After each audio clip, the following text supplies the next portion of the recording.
Chapter 20.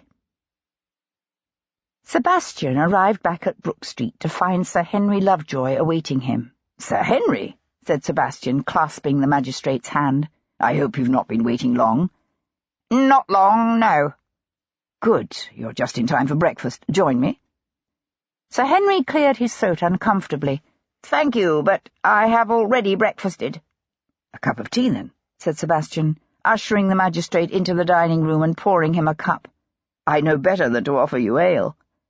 "That's very kind of you." Plate in hand, Sebastian surveyed the selection of dishes set out on his sideboard. "So, what brings you to Mayfair?" Sir Henry cleared his throat again. He was a small man, barely 5 feet in his socks, with a squeaky, almost comically high-pitched voice. But his unprepossessing appearance disguised a sharp mind and a true dedication to justice. He had come to the magistracy in the middle years of his life, after achieving a modest success as a merchant. Once he had hunted Sebastian as a murderer, but from those strange beginnings had grown respect and friendship.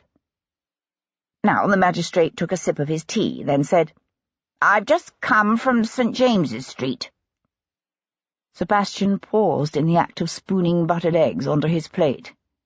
"Oh? Has something happened?" "It's difficult to say, actually. You see, last night, at something like 1:30 in the morning, a young gentleman with rooms over the Je Reviens coffee house notified the watch that he'd come home to find a dead body lying on the stairs outside his door." "A dead body?" "Yes, a gentleman dressed in evening clothes, with a broken neck." "As if he'd taken a tumble down the stairs?" asked Sebastian, selecting a slice of bacon. "One might suppose so, yes. Only here's the odd part. When the constables arrived, there was no body to be found, just a gentleman's shoe." "One shoe?" "One shoe." Sebastian added grilled mushrooms and tomatoes to his plate. "Perhaps it was all a hum. I assume the gentleman who reported the body was foxed. He could have been seeing things." "That was the assumption, naturally. I gather the constables are rather harsh on the young man. Only when Mr. Alexander Ross's valet opened the door to his late master's rooms this morning, just above where the body was said to have been seen, he discovered signs of a struggle. A broken table, a smashed lantern." Sir Henry paused. "And a gentleman's hat." "Indeed?" Sebastian came to sit at the table, thankful he had paused long enough to at least retrieve his own hat before leaving Ross's rooms. How puzzling. But I can't help wondering what all this has to do with me. The magistrate took a slow sip of his tea. "Sir Hyde Foley tells me you've been asking questions about Alexander Ross's death, that you believe he was murdered." He carefully set his cup back on its saucer, his attention all for the task. "Might I ask the reason for your suspicions?" Sebastian shrugged. "A healthy young man attached to the Foreign Office is found dead.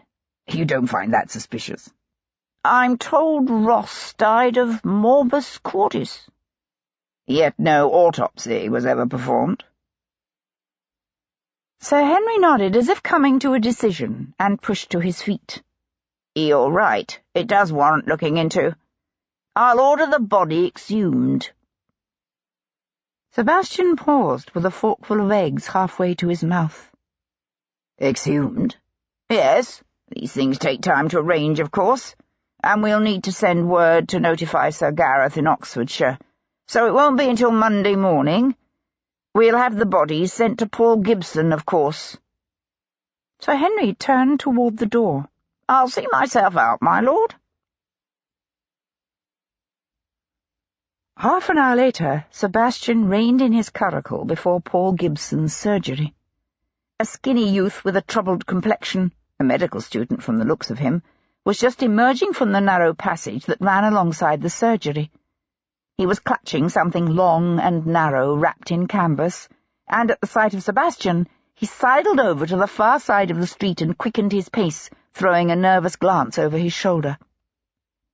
Sebastian watched the youth for a moment, then handed the reins to his tiger. "That sun's getting hot. Better water them." Squeezing through the dank passage, he found Gibson in the small stone outbuilding at the base of the surgery's rear yard. He had the door thrown open wide, and as Sebastian approached through the unkempt garden, he could hear the buzzing of flies, smell the stench of rotting flesh.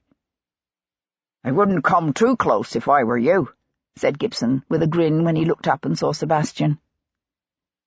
Sebastian paused in the open doorway, his gaze on the nightmare laid out on the stone table in the centre of the room. "Good God," he said softly. "A delivery from Bow Street. Heat and water can do ugly things to the human body." Gibson dropped his scalpel in a tin basin and reached for a stained rag to wipe his hands. "Very quickly. How did he die?" The surgeon walked around the end of the table and came to stand beside Sebastian, his gaze still on the cadaver. "I don't know yet. He wasn't shot, wasn't strangled, wasn't knifed. No blunt trauma that I can see." "Can you see it, with the body that far gone?" "Not always, but generally. When you know what you're looking for, yes." Sebastian cast a quick glance around the room looking for a different corpse. He said, "I've just had a rather troubling visit from Sir Henry Lovejoy. He's ordering Alexander Ross's body exhumed on Monday.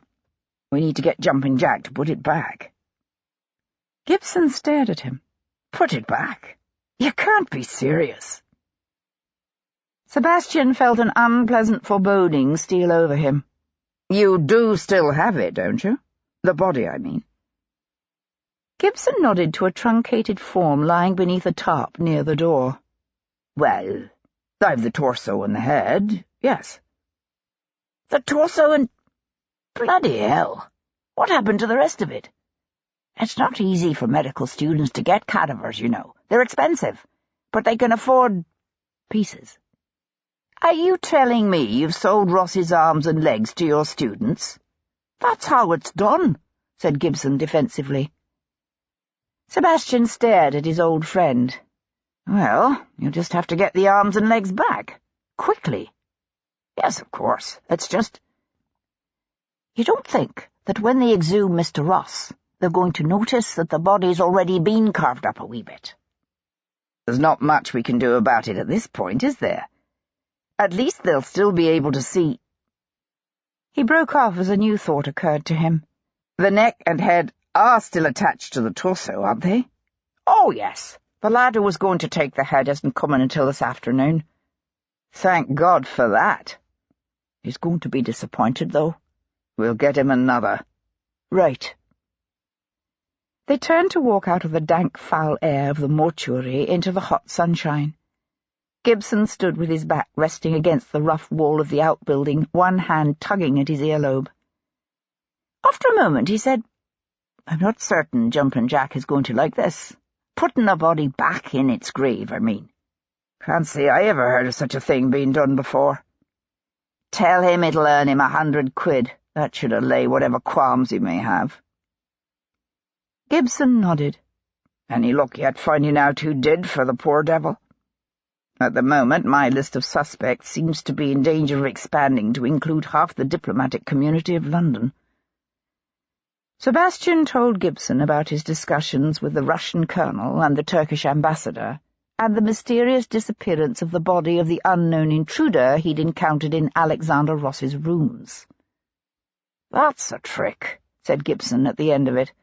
"How do you carry a dead body down the middle of St. James's Street?" "Easy enough, I suppose, if you've 2 men. Simply support the body between the 2 of you, with its arms over your shoulders. Weave a bit as if you're all drunk and no one's likely to give you a second thought. Not at that time of night." "Yes, you're right. That would work." Gibson pushed away from the wall. "You think this man's friends saw you?" "If they were watching the front of the building, they must have seen me come out. Whether or not they recognized me is a different question." "What do you suppose they were looking for?" Sebastian blew out a long breath. The stink from the nearby cadaver was becoming overwhelming. If I knew that, I might have a better idea who killed Alexander Ross. Gibson looked thoughtful. You say the man you fought was English. He sounded it, but that doesn't mean he was.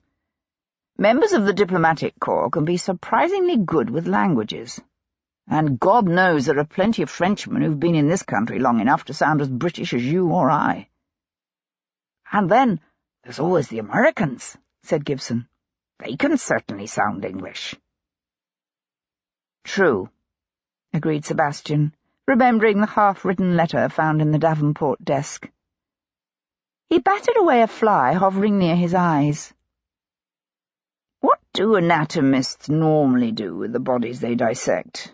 Once they're finally through with them, I mean. Gibson gave him a long, steady look. Do you really want to know? Yes. Well, said Gibson, drawing the word out into 2 syllables. Some surgeons dump the bits in the Thames, but that's always dangerous. I mean, there's a chance of being seen, and it's never good to have stray pieces of cadavers washing up on the riverbanks. Tends to get people excited. I could imagine, said Sebastian dryly. More commonly, they'll dump 'em in the countryside, some place where the wild pigs are likely to take care of the problem for them.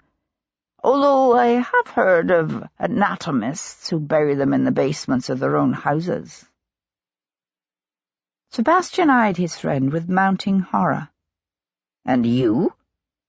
I usually don't have much to worry about after I've passed on various body parts to my students. As for what does remain— He stared off across the unkempt yard that stretched between the outbuilding and the house. Good God, said Sebastian, following his gaze.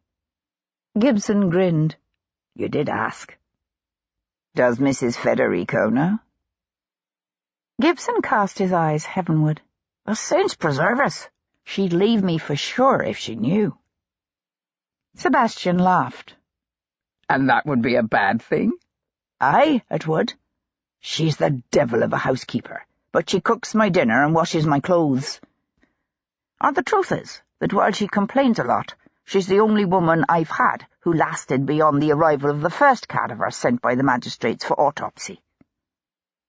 Does she know about Jumpin' Jack? Gibson grinned. He usually doesn't come around in daylight. But you do know how to contact him? Ah, yes. Good. Offer him £200 if you must. Just get Alexander Ross back in his grave. Sebastian started to turn away, then paused. I almost forgot. I've a favour to ask of you. I'm getting married at 11 o'clock Thursday morning, and I'd like you to be my best man. Gibson started to laugh, then broke off, his eyes narrowing as he searched Sebastian's face. Good God, he said. You're serious, aren't you? Very. Gibson swallowed hard. Then I'll be honoured. Who is the bride, if I may be so bold as to ask? Miss Hero Jarvis, said Sebastian. Then he added, and if you stand there like that with your mouth open, you're liable to get flies in it. Chapter 21. Leaving Tom walking the chestnuts up and down Newgate, Sebastian found Miss Jarvis seated on a stool in the shade cast by a remnant of the long-vanished priory's old cloisters, a drawing-pad on her lap. She wore a dusty pink walking dress trimmed with velvet, and a broad-rimmed straw hat with a matching pink velvet band, and a tall feather that fluttered in the warm breeze when she turned her head to watch him walk up to her. "Why, good morning, Miss Jarvis," he said, squinting down at her sketch. It was surprisingly good, a very accurate architectural rendering in bold strokes of black. "Fancy meeting you here." "My lord," she said, wiping her hands on a cloth. "A surprise indeed." Pushing to her feet, she handed her sketchpad and drawing implements to her long-suffering maid. "Wait for me here, Marie," she told the woman. "Yes, Miss Jarvis." "I want to know what makes you think Alexander Ross was murdered," she said bluntly, as they turned to walk together along the ancient, dilapidated cloister. Sebastian had occupied himself on the drive from Tower Hill in deciding how much he could, and could not, tell Miss Jarvis. Now he said, "There was nothing wrong with Ross's heart. The attending physician missed the stiletto wound at the base of his skull." She stared at him, hard. "How do you know this?" "That, I'm afraid, I'm not at liberty to say." He saw a flash of something in her eyes, but she glanced away before he could be certain what it was. "A stiletto thrust to the base of the skull sounds like the work of an assassin," she said, their footsteps echoing along the stone arcade. "It does it not?" Actually, it sounded like the work done by the sort of men her father typically employed, but he didn't say that. She brought her gaze back to his face, her eyes narrowing, and he had the disconcerting realization that she knew exactly what he'd been thinking. But all she said was, "Have you a suspect?" "At the moment, everyone and no one. I keep getting dark hints about all sorts of shadowy diplomatic maneuverings, to the point that it's beginning to seem as if half the diplomatic community of London is somehow involved." "And how exactly does Colonel Chernyshov fit in?" "Ross and Chernyshov were to meet at Cribb's parlour the night Ross died. When he didn't show up, Chernyshov went to Ross's rooms in St. James's Street, sometime around midnight. Ross didn't answer the door." "So he says." "Actually, in that at least I believe him. A man fitting the Colonel's description was seen climbing the stairs around midnight, only to come back down again immediately afterward." She gave him a hard, thoughtful look. "You think Ross was dead by then?" Sebastian chose his words carefully. He had no intention of involving her in this murder investigation any more than he had to. Another man was seen going up the stairs earlier that evening, somewhere around 8, and no, I haven't discovered yet who that might have been," he added, before she could ask. "So exactly what are you suggesting? That Ross was stabbed by this earlier visitor, then undressed and put into his bed so that it would appear as if he died naturally in his sleep?" "It seems likely.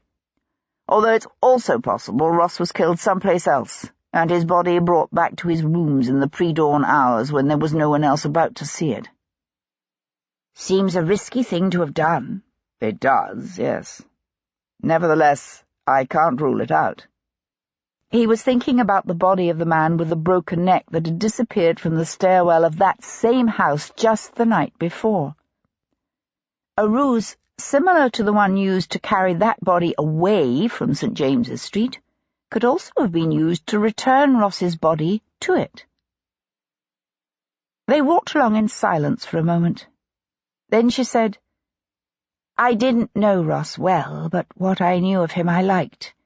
He was a very open and engaging man. I can't imagine anyone having a reason to kill him." "What about your cousin, Miss Cox? What is she like? Was she happy in her engagement, do you think?" Miss Jarvis gave a sharp, incredulous laugh. "What are you suggesting? That Sabrina became disillusioned with her betrothal and hired an assassin to rid her of him?" "The thought had occurred to me, yes." "Sabrina Cox, or her wealthy, disagreeable big brother."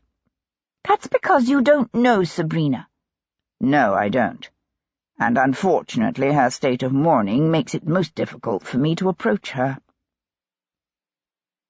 He was aware of Miss Jarvis giving him another of her long, steady looks. "So that is why you indulged my vulgar curiosity by coming here, is it? You'd like me to speak to Sabrina for you. Ask if she knows of anyone Ross might have quarrelled with lately, perhaps. See what other deep, dark secrets I can ferret out." Sebastian said, "Alexander Ross had another visitor the night he died. A woman, wearing a veil." "You think it was Sabrina?" "I think it unlikely. But I don't know." "Will you speak to her?" Sebastian asked. Their perusal of the cloister's remnant had brought them back to her Abigail. Miss Jarvis reached to take the sketchbook from the woman's hands. "I'll consider it," she said. And he had to be satisfied with that. After Devlin's departure, Paul Gibson went to stand again in the doorway of his small outbuilding, his hands on his hips, a niggling suspicion beginning to form in his mind. It hadn't registered with him before, given the vastly different stages of decomposition exhibited by the two cadavers, or parts thereof, in the room. But it occurred to him now that Alexander Ross and this unknown man had both met their deaths at approximately the same time, late Saturday night or Sunday morning. The difference was that Alexander Ross had been kept on ice in a cool, darkened room while awaiting burial, whereas the unknown corpse from Bethnal Green had lain for days beneath a hot sun, half submerged in water, the air around him swarming with insects. His lower lip gripped between his teeth, Gibson went to carefully turn the cadaver on his table onto its side. Reaching for a probe, he shifted the fair hair at the base of the man's skull. Now that he knew what he was looking for, it took but a moment to find the slit. He watched the probe slide in, following the track left by an assassin's blade. "Mother Mary and the saints preserve us," he whispered. Chapter 22. Sir Henry Lovejoy returned to the Bow Street public office after an early luncheon to find the constable from Bethnal Green awaiting him, a wide grin splitting his ruddy face. "Constable O'Neill," said Lovejoy, hanging his hat on a peg beside his door. "I take it you have something for me?" "Aye, sir, that I do. We checked the pawnbrokers in Whitechapel and Half Nickel Street the way you suggested. And look what young Jamie Durban sold just last Monday morning." The constable reached one meaty hand into his coat and drew out a gold pocket watch dangling from a short chain. "Well, that's luck," said Lovejoy, reaching for it. "Is there an inscription?" "Aye, sir, there is, and we checked with the lad. He confessed to taking the watch from the body." It was a rather plain timepiece, its case decorated with only a narrow band of ivy engraved around the outer edge. Flipping it open, Lovejoy read the inscription opposite the face. "For Ezekiel, with love, Mahala." He looked up. "It's a promising start, assuming, of course, this Ezekiel is the man whose body we found lying in the ditch beside the green, and not his father or grandfather." "It's an unusual name, sir. And here's the thing. I've done some checking, and it seems there's an American by the name of Ezekiel Kincaid disappeared from Rotherhithe just last week." Lovejoy frowned. "Disappeared?" "Aye, sir. Had a room at the Bow and Ox near the Surrey docks, he did. Stepped out for a stroll last Saturday evening and never come back." "Saturday, you say?" "Aye, sir." Lovejoy reached for his hat. "Collins," he said, calling to his clerk, "cancel whatever appointments I've scheduled this afternoon."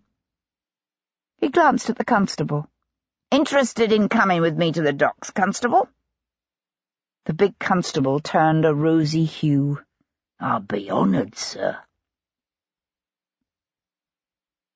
According to Tom's investigations, the Swedish trader Carl Lindqvist operated mainly in the area of Wapping, where he was known as an importer of timber and furs. After checking with the man's offices on Prince's Square, Sebastian finally tracked Lindqvist to a lumberyard on the banks of the Thames near the Prospect of Whitby at Pelican Stairs, where he was inspecting a new shipment of spruce and pine. "I'm a busy man, Lord Devlin," said Lindqvist, striding along between two towering rows of timber. "What do you want?" The trader was younger than Sebastian had expected, no more than 30 or 35 at the most. Clean-shaven, with full, flushed cheeks and a thick shock of straight golden hair, he was also quite tall. Too tall for his height to have gone unnoticed by Madame Champagne? Sebastian wondered. He wasn't sure. "I understand you knew Alexander Ross," said Sebastian, keeping pace with him. "I did, yeah." "How exactly did you two meet?" "I was teaching him to speak Swedish." "Swedish? That's right." Lindqvist drew up at the end of the row, his eyes blinking suddenly in the sunlight reflecting off the river. "What exactly are you suggesting, Lord Devlin?" "I'm not suggesting anything. I'm just looking for a possible reason for why Ross was murdered." Lindqvist's face went slack. "He was murdered? Ross? You are certain about that?" "Yes." The Swede stared out over the crowded river, his nostrils flaring, his chest rising with his quickened breathing. "I was told his death was natural." Sebastian watched him, curious. "Know anyone who might have wanted him dead?" Lindqvist glanced over at him, pale blue eyes narrowed. "Specifically, no, but—" "But?" prompted Sebastian. Lindqvist shrugged. "I should expect suspicion to fall on the agents of England's enemies." "Such as?" "Why, the French, of course." Sebastian smiled. It was, after all, Antoine de la Roque who had given him Lindqvist's name. He said, "Thinking of anyone in particular?" "I've no dealings with the French, if that's what you mean." "All right. Who else besides the French?" "The Danes, I suppose." Inwardly, Sebastian groaned. The last thing he needed was to find himself involved with yet another diplomatic mission. "How about the Austrians?" he said wryly. "Or the Prussians?"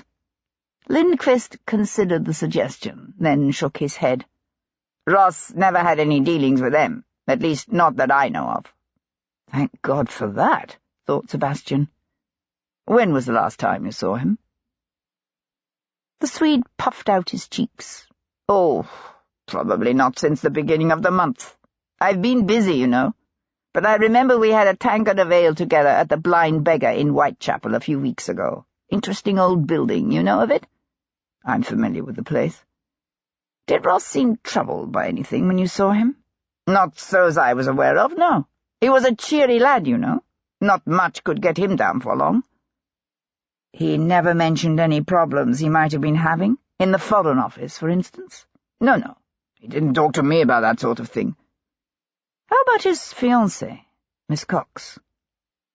The Swede started to shake his head, then hesitated. Sebastian said, "What?" "Well, I don't think he got on the best with her brother, but I wouldn't want to make too much out of that." "He's a merchant, isn't he? Deals in timber and furs and wheat." Sebastian paused a moment, then added, "Like you." The Swede chuckled. "Cox is one of the wealthiest men in London. Me, I'm just a small-time Swedish trader. My father's a vicar in Uddevalla." "But you know Cox well enough to know that you don't like him," Sebastian said. "You'd be hard-pressed to find anyone along the waterfront who doesn't have an opinion of Cox." Lindqvist started to turn away. "Now you must excuse me, my lord. I have work to do." "Just one more question. Where were you the night Ross died?" The Swede glanced back at him. "I was home. Alone." His brows drew together in a frown. "What is it?" said Sebastian. "I was just thinking. I know that Ross had recently got himself mixed up with something that had turned out to be more than what he'd bargained for. Some Americans, an older man and a young woman, who'd come here to London. Something to do with the impressment of the man's son. But I don't remember his name." "You mean Nathan Bateman?" "Ah, that's it. Nathan Bateman." Clad in an old-fashioned frock-coat, breeches, and a long waistcoat stained with spilled snuff, the aged American sat on a bench in the churchyard of St. Pancras. His name was William Franklin, and he was an old man now in his 82nd year. Once he'd been His Majesty's governor for the colony of New Jersey. Then had come revolution and imprisonment, followed by estrangement from his father, the death of his first wife, and endless decades of exile from the land of his birth. For years he had devoted much of his time to helping his fellow loyalists in their struggles to receive compensation from His Majesty's government. That, and caring for his granddaughter Ellen, a plain-faced child who grew to resemble her famous great-grandfather Benjamin Franklin more each day. Now William Franklin could usually be found here, near the grave of his beloved second wife, Mary. Franklin looked up when Sebastian settled on the bench beside him, his head nodding in greeting. "I heard you'd been hurt. How is the arm?" "Well enough that I hardly think of it, thank you. And you?" "The warm weather is kind to old bones." Franklin glanced over to where Ellen was watching a line of ants marching between two moss-covered tombstones. "But I don't think you're here to talk about an old man's health, are you, my lord?" Sebastian smiled. "I want to know what you can tell me about an American named Nathan Bateman, a seaman, impressed off the coast of New Bedford, Massachusetts, by the HMS Rodney back in June of 1809. Ever hear of him?" "I have, actually." Franklin shifted his weight, both hands gripping the knob of the walking stick he held between his spread knees. "A nasty business, this impressment. Bad enough for a nation to essentially kidnap and enslave our own men, but to do it to the citizens of other countries." He shook his head. "No wonder the United States complain. In fact, I'll be surprised if this high-handed behavior doesn't drive the Americans to declare war before the year is out." "That, and their desire to take over Canada," said Sebastian wryly. Franklin gave a laugh that turned into a cough. "That, too." "Is Bateman an American?" "Oh, yes. The Navy has impressed thousands of them, you know. As many as 14,000, according to the previous U.S. consul. The Admiralty says it's the Americans' own fault because they allow deserters from His Majesty's Navy to sign up on American ships. They claim that when a British warship stops an American merchantman on the high seas, they're only looking for their own. The problem is, how the devil can you tell an American seaman from an Englishman? They look the same, sound the same. And the burden of proof always rests with a poor sod accused of being an Englishman. In other words, if he can't satisfy the boarding officer that he's not a British subject, then he's considered one. And, if truth be told, when a warship needs men, they've been known to board an American ship and simply select the most able-bodied seamen, and to hell with any identity papers they might try to present. So, tell me about Bateman." "He was on a coastal schooner. The Rodney had run short of hands and stopped the schooner within sight of shore. Bateman was one of 3 men taken off, all Americans." "He has proof of his American citizenship?" "Oh, yes. His father has presented copies of his own commission from the days of the war, in addition to testimonials from the likes of President Madison and the current governor of Massachusetts." "So what's the problem? Why hasn't Bateman been released?" "Some men are occasionally released by order of the Admiralty, on application of the American consul." Franklin let out a huff of laughter that carried no amusement. "They send them on their way with nothing more than an apology to the effect that since Americans and Englishmen speak the same language and are of the same race, it's difficult to distinguish between them. Needless to say, few are mollified. Why the devil the Admiralty can't understand that if service in His Majesty's Navy weren't such a god-awful experience, they wouldn't have such a problem with desertion is beyond my comprehension. When a sailor deserts his ship and turns around and signs with an American vessel, it should tell him something now, shouldn't it?" "What happened to Bateman's application?" "Well, the original application was made by William Lyman, the previous American consul. But then Lyman died last fall, and it took a while for his replacement to be posted. This new chap, Russell, renewed the application, but last I heard it wasn't going anywhere. Bateman's father, a man named Jeremy Bateman, and the lad's sister, Finally made the journey over here themselves, hoping to have more success in person, but it doesn't seem to have helped. They're here, in London, last I heard, yes. Sebastian stared off across the scattering of moss-covered grey tombstones. What might any of this have to do with a man named Alexander Ross? Franklin shook his head. Ross? He used to be with the Foreign Office. Sorry, never heard of him. Can you tell me where I might find this Jeremy Bateman? No, but I can look into it, if you like. Thank you, said Sebastian, pushing to his feet. That would be helpful. Franklin looked up at him. This Alexander Ross has been murdered, has he? Yes. You think Jeremy Bateman and his daughter have something to do with it? I don't see how they could, but I'd like to speak to them.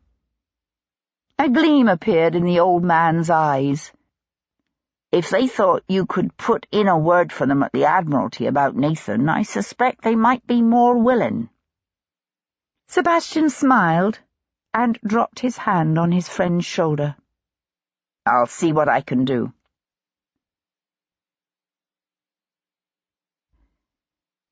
Chapter 23. Her curiosity thoroughly piqued by her morning's conversation with Devlin, Hero decided to pay a condolence call on her kinswoman, Miss Sabrina Cox. She found the girl seated in an elegant window embrasure overlooking the expansive rear gardens of the Cox family's lavish Bedford Square mansion. The room had been exquisitely decorated by Adams himself, with classically inspired panelling picked out in sea green, pale pink, and gilt. Sabrina had her head tilted to rest against the room's rich panelling, her hands limp against the black crepe skirt of her morning gown. Hero paused in the doorway, her gaze taking in the woman's pale cheeks, the listless slump of her shoulders. She was a small, slim thing of just 18, with a head of fashionable dark curls, and the creamy complexion and delicate features that had come to her from her mother's family. The two women were not particularly close, for the kinship between them was a distant one, and they were separated in age by some 7 years. But Hero had always had a fondness for Sabrina, and liked her far better than she did her abrasive, arrogant brother, Jasper. At that moment, Sabrina opened her eyes and turned her head, saw Hero, and said, "Oh." "I told the footman I'd announce myself," said Hero, going to embrace her in a gentle hug. "I hope you don't mind." "No, of course not," said Sabrina, pulling her down on the window seat beside her. "It was good of you to come." Hero took the girl's hands between hers. "How are you holding up?" "I'm trying to be brave," said Sabrina, her lips trembling slightly. "I know it's what Alexander would wish, but I miss him dreadfully, and when I realize I'll never see him again—" Her voice broke. "I am so sorry. I wish I'd had the chance to know him better. Oh, Hero, he was such a wonderful person, so kind and generous, always laughing and yet so fiercely honorable, so determined to stand up for what he believed in and do the right thing. What is it they say?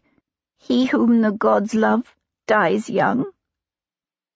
Her voice caught on a small sob. "You'd no notion he wasn't well?" She shook her head, her dark curls fluttering about her wet cheeks. "No.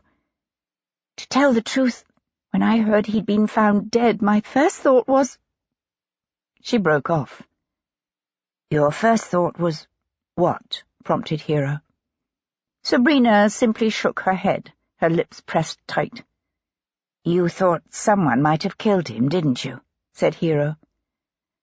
Sabrina drew a quick, frightened breath. "It was just— oh, I don't know. It's foolish of me to even think of such a thing." Had Alexander quarrelled with someone? What little colour had been left in Sabrina's face now drained away. She pushed up from the seat to take a quick, agitated turn about the room. "I probably shouldn't even speak of it, but—" She swung back to face Hero. "You won't tell anyone, will you?" "No, of course not," said Hero with earnest mendacity. Sabrina came to sit beside her again, her voice dropping low. He was involved with something important at the Foreign Office. Sir Hyde had him handling these massive amounts of gold. It made Alexander dreadfully anxious. Don't misunderstand me. He was excited about it, to be involved in something so important. But, well, who wouldn't be nervous dealing with so much money? Gold, said Hero. Sabrina nodded. I don't know if it was a bribe or a payment or what, but it was being transferred in staged allotments to an agent of some foreign country. What country? Alexander wouldn't say. He shouldn't have told me what he did, but I had overheard some things I wasn't meant to hear. He felt he needed to explain. Hero searched the girl's delicate, grief-pinched face and wondered what she was hiding. How was this transfer made? I don't know exactly. All I know is that it was going on for weeks, with deliveries being made every few days. When was the last transfer? Friday night? Sabrina gave a ragged sigh that shuddered her small frame. I know because he was to go with us to my aunt's, Lady Dorsey's, ball that night. She's been sponsoring my come-out, you see. Only Alexander was so late we had to leave for the ball without him. When he finally did arrive, I'm afraid I wasn't as understanding as I might have been. In other words, Hero thought, Sabrina had subjected her betrothed to an angry, emotional scene she would probably now regret for the rest of her life. Aloud, Hero said, "Was that the last time you saw him?" Sabrina dropped her gaze to her lap, where her fingers were alternately pleating and smoothing the matte black cloth of her gown. Yes. The girl was a terrible liar. Hero said, How did Alexander get along with Sir Hyde Foley? Do you know? Sabrina looked up. Sir Hyde? Why, he always had a great respect for him, at least until... Until? Sabrina's gaze darted away and she shook her head. They quarrelled about something recently. Alexander wouldn't say what. Was it the gold, do you think? She thought about it a moment, then shook her head again. I really don't know. Hero studied her averted profile. When was this? That they quarrelled? Wednesday? Perhaps Thursday. I'm not... She broke off as a ponderous step sounded in the hall and her brother entered the room. Jasper Cox was older than his sister by a decade or more and little like her. Where his sister was dark, he was fair. Where she was thin, he was already stout and would probably run to fat by middle age. The same small features that gave his sister such a winsome, appealing look were lost in his own full-cheeked face. Hero had never liked him. He reminded her too much of his mother. "Cousin Hero," he said with boisterous heartiness, advancing on her with hand outstretched. "How good of you to come." Sliding off the bench, Hero found her hand taken in a firm grip. "Jasper?" she said. He glanced over at his sister. "Shouldn't you be getting ready?" His lips were smiling, but his eyes were hard. "You've not forgotten where to go to Lady Dorsey's?" "I've time yet, Jasper." Hero cast a deliberate glance at the mantel clock and withdrew her hand from Cox's grasp. "Goodness! Look at how late it is." She turned to plant a kiss on Sabrina's cheek. "I'll see myself out." "I'll walk you to the door," said Jasper, as if determined to see her off the premises and prevent her from having any further conversation with his sister. Hero wondered why. It took Paul Gibson the better part of the day, but he managed to get most of Alexander Ross back. Then he ran into a snag with Jumpin' Jack Cochrane. "Can't be done," said the Resurrection Man when Gibson met with him in the grassy fields of Green Park. "I'm willing to pay £200, said Gibson. Then 300, when the Resurrection Man continued shaking his head. Jumping Jack hawked up a mouthful of phlegm and spit it downwind. "'Tain't a matter of the money. I'd do it for you if I could, Doctor. Thing is, you see, there was a wee young lass planted in St. George's Mount Street burial ground the very morning after we lifted your Mr. Ross, and her grieving parents have set a guard on the place." Gibson stared at him. "Can the guard be bought, do you think?" Jumping Jack scratched the several days' growth of beard under his chin. "Maybe. It's not like we wanted to steal the tyke after all. I'll see what I can do and get back with you." Chapter 24. Sebastian returned to Brook Street to find a note from Gibson awaiting him. "There's something I think you need to see," the surgeon had written. Puzzled, Sebastian called for his curricle and headed back to Tower Hill. By the time he reached the surgery, the sun was high in the sky, the heat intense, and the smell emanating from the small stone-walled mortuary at the base of the yard so rank it made his eyes water. "My God," he said, pausing in the doorway. "How do you stand it?" Gibson glanced up with a grim smile. "After a while, you don't notice it so much. Is there a problem with Jumping Jack?" No. Things are progressing nicely," he said, a bit more airily than Sebastian would have liked. He dropped his gaze to the bloated, discoloured remnant of humanity that lay face down on the slab between them. 6 years of fighting across the battlefields of Europe, and the sight of raw, ugly death still unsettled him. "So, what have you found?" "Watch." Reaching for a probe, Gibson slid the thin metal rod into a small slit at the base of the cadaver's skull. "Bloody hell," said Sebastian softly. "He and Ross were killed by the same man."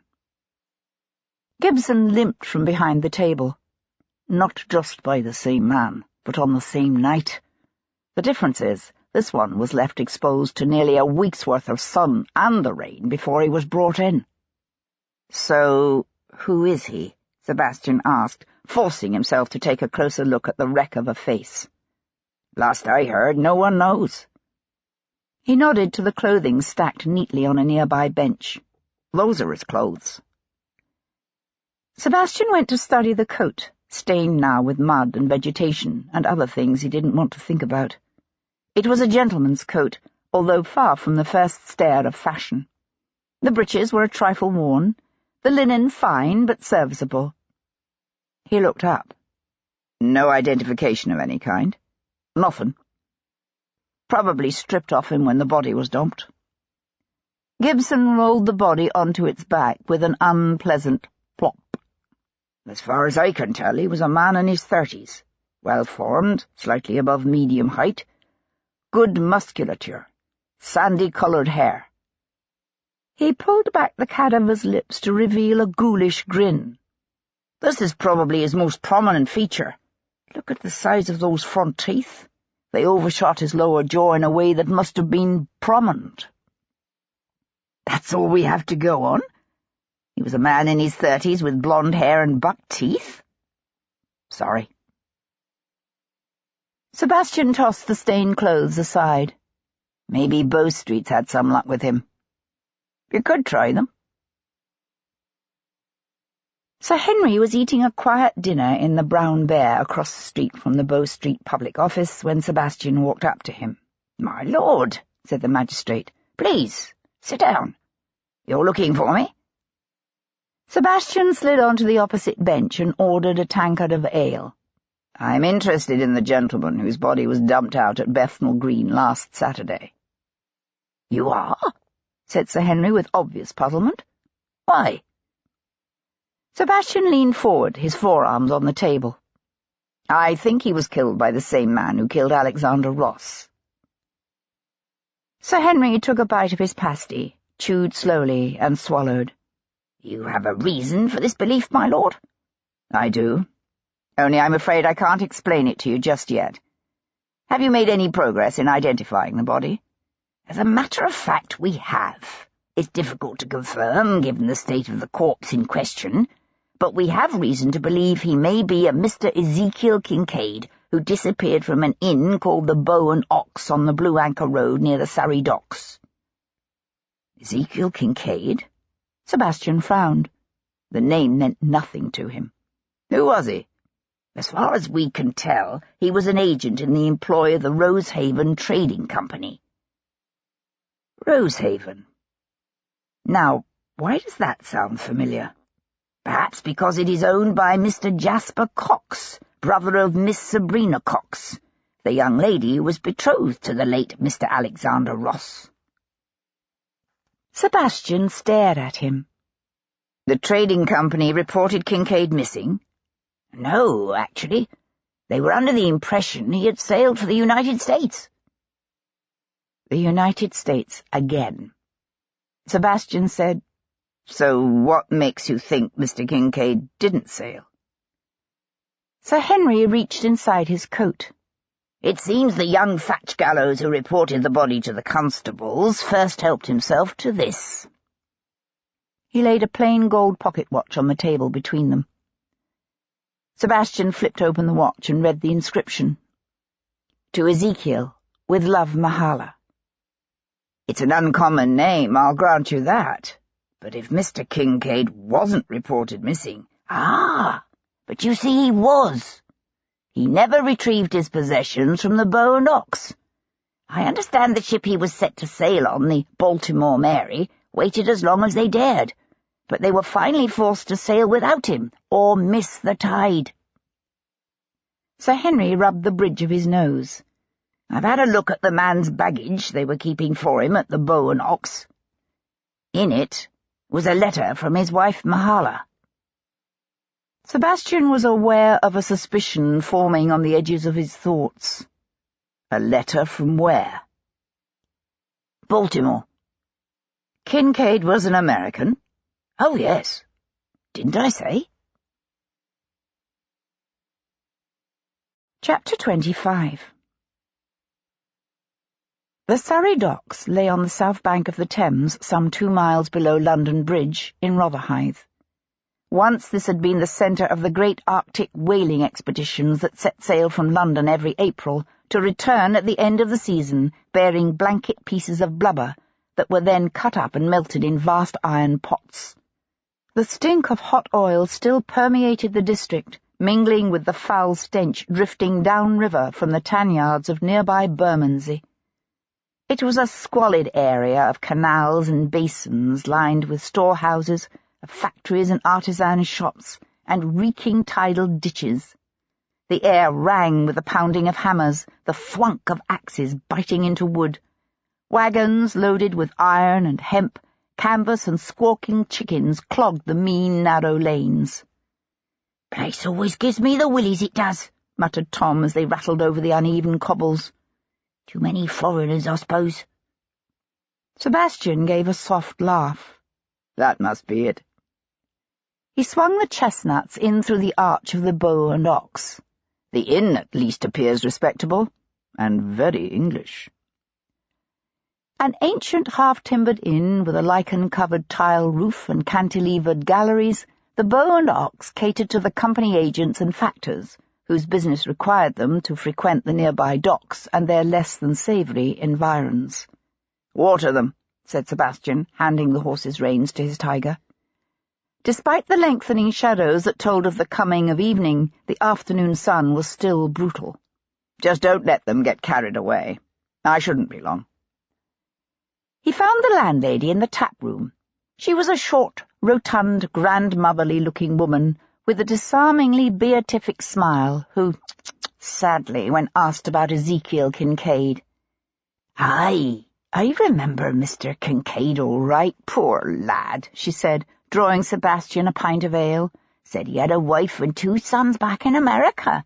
I keep thinking of them so far away, waiting for him to come home and never knowing what happened to him." "What do you think did happen to him?" She set the tankard on the boards before him. "Footpads, if you ask me. Should have known better than to go off alone at night like that. And him so nervous, too." "Nervous? In what way?" "Oh, just ever so anxious, if you know what I mean." She reached for a towel. "I kept his things for him in case he came back for them. but that magistrate from Bow Street carried it all away with him." Sebastian took a sip of the ale. "How many days was Mr. Kincaid here?" "Never spent a night, poor man. Why, he'd only just docked that very morning. Took a room and ate a meat pie in the public room, he did, and then went off for a good long while. If I recall, he said something about needing to see someone in the West End, but I could be wrong." "He never came back?" "Oh, no, he did." She ran the towel over the ancient dark wood of the bar. "Came back and had his dinner, but then he went off again, and that was the last anyone saw of him." "No idea where he went?" "Well, he did come and ask how to get to the St. Helena Tea Gardens. It's a lovely place, you know, with a brass band and dancing most every evening in summer." "Where is it?" She nodded downriver. "You follow the Halfpenny Hatch there, through the market gardens to Deptford Road. 'Tisn't the best area to go walking through after dark, mind, seeing as how the top of Turnley's Lane is known as something of a resort for footpads. That's what we thought when we realised he didn't ever come back, that he'd run afoul of footpads." "You notified the constables?" "The next day, yes. They checked along the pathway and all around St. Helena, but never found a trace of him. No one at the Tea Gardens remembered seeing him, so we reckoned something must have happened to him before he got there." "Tell me, what did Mr. Kincaid look like?" She paused, her face screwed up with thought. "He was in his 30s, I'd say. Hair the colour of a haystack. Didn't notice his eyes, I'm afraid. He was a nice lad, to be sure, but it was hard when you were talking to him to notice anything but his teeth." "His teeth?" "Aye, poor lad. Could have eaten an apple through a picket fence, as the saying goes." Sebastian drained his ale. "What ship did you say he came in on?" "The Baltimore Mary. She was at the Greenland dock." She gave him a considering look. "Going down there now, are you?" "Yes. Why?" She nodded toward the window where the westering sun was casting long shadows across the road. "Best hurry, then. You don't want to be anywhere around there when it starts getting dark." Chapter 26. Sebastian drove through long stretches of biscuit factories and anchor forges, close built with sail lofts and tumble-down cottages.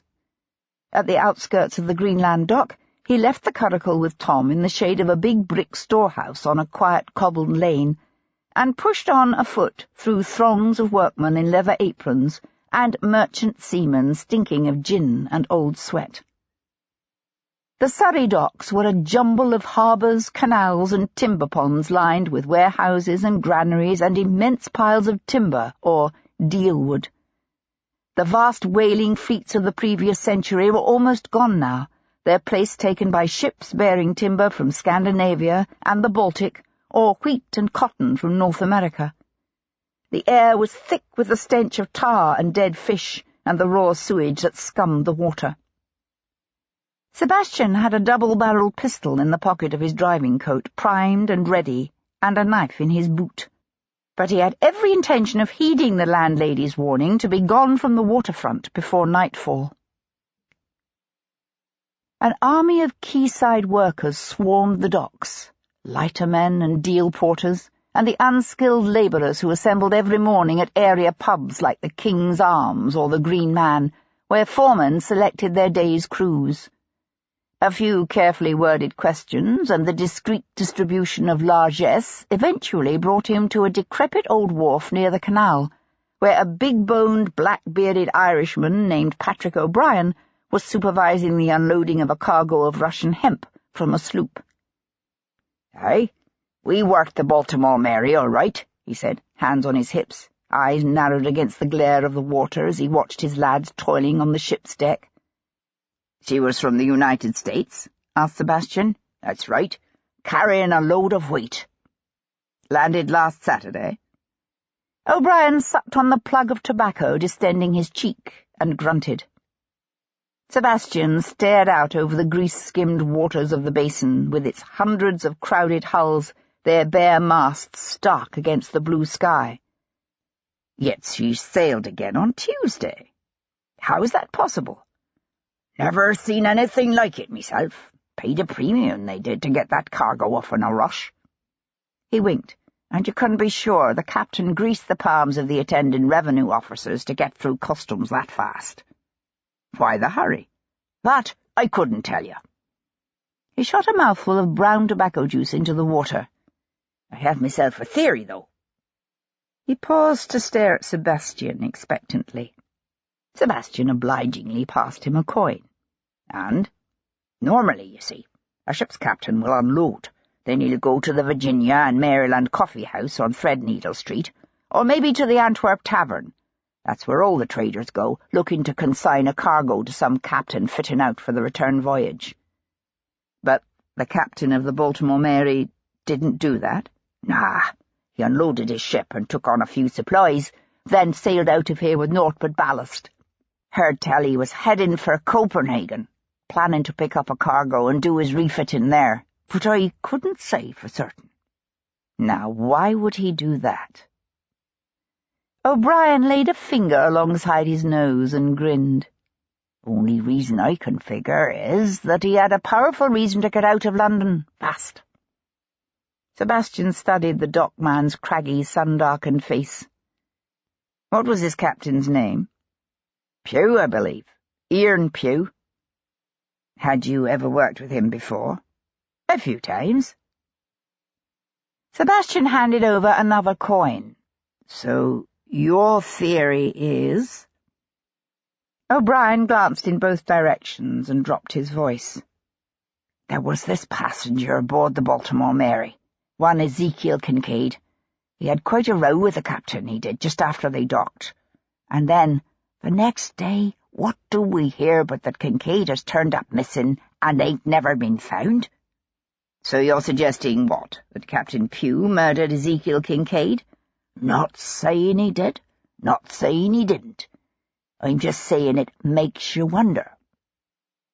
He looked at Sebastian expectantly. Well, don't it? Don't it? Sebastian walked through darkening, empty streets, echoing with the clashes of shutters as apprentices closed up their masters' shops. The evening breeze blowing off the water brought with it a welcome coolness, but did little to alleviate the area's foul stench. He wondered if it was possible that the murderer he sought was indeed some American sea captain, at that moment organizing the refitting and loading of his ship in Copenhagen. Possible? Yes. Except what possible connection could exist between the unknown Captain P.2 and Alexander Ross? And how then to explain the intruder Sebastian had encountered at St. James's Street?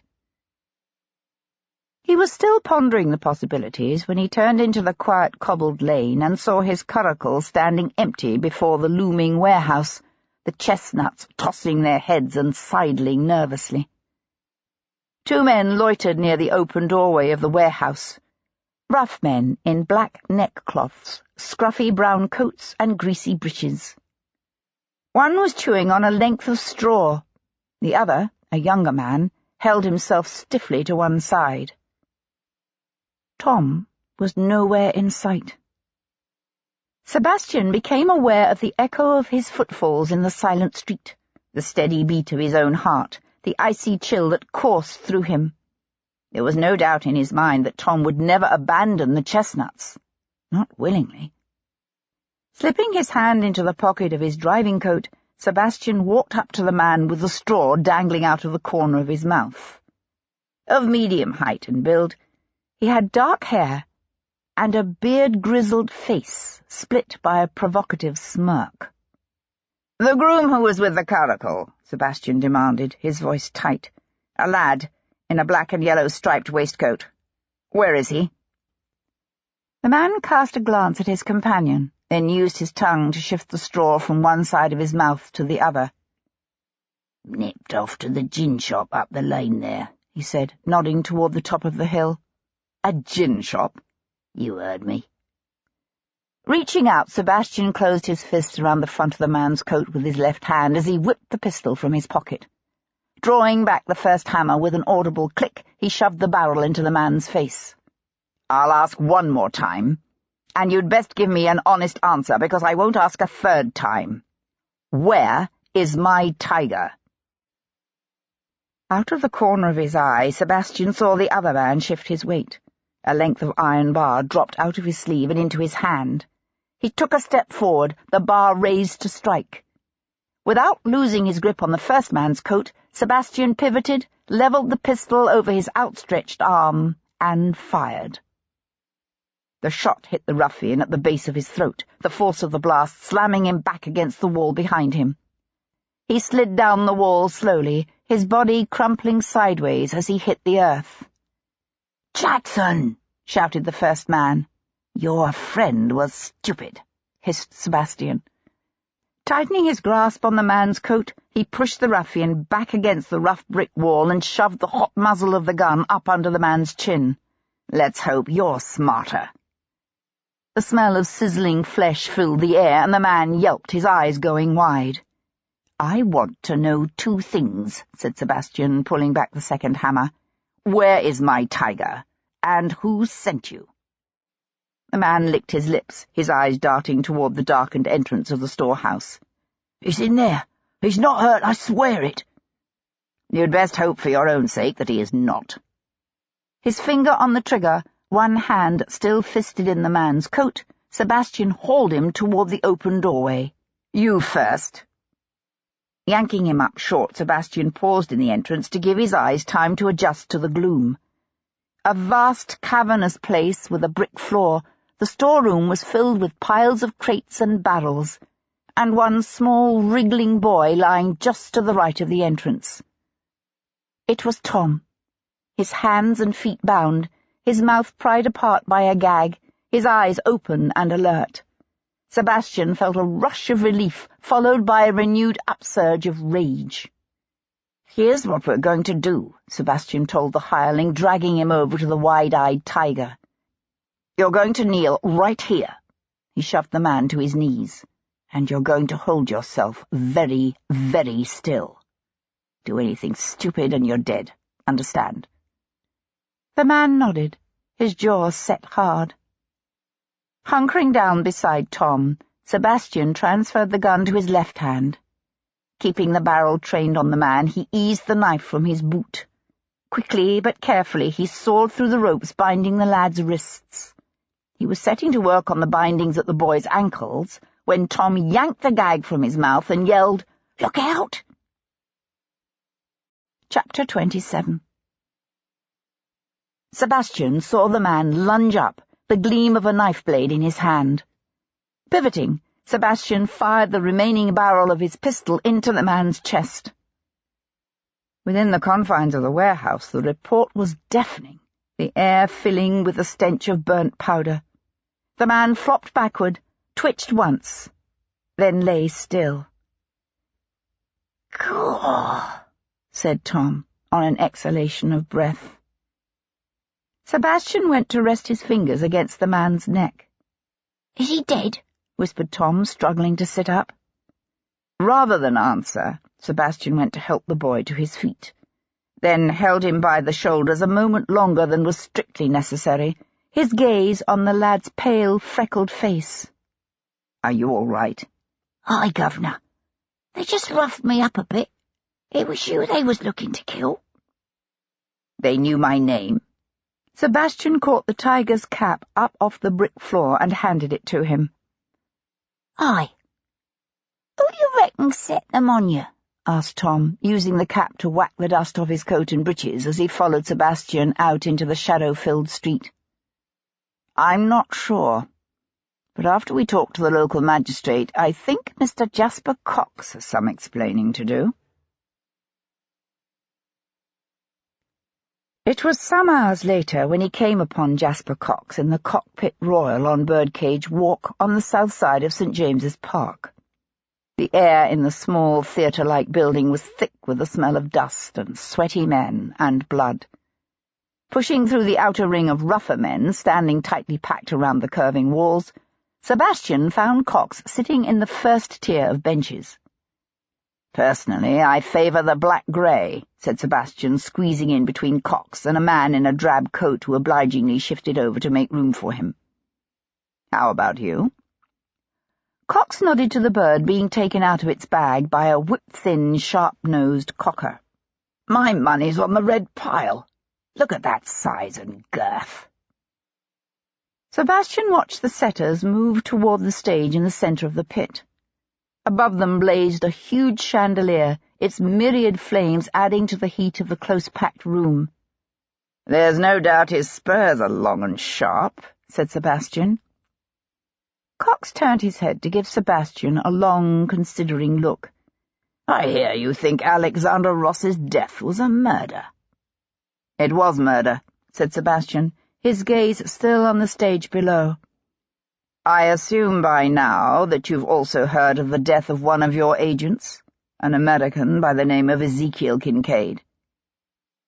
"I have, but I'll be damned if I see what the devil one has to do with the other."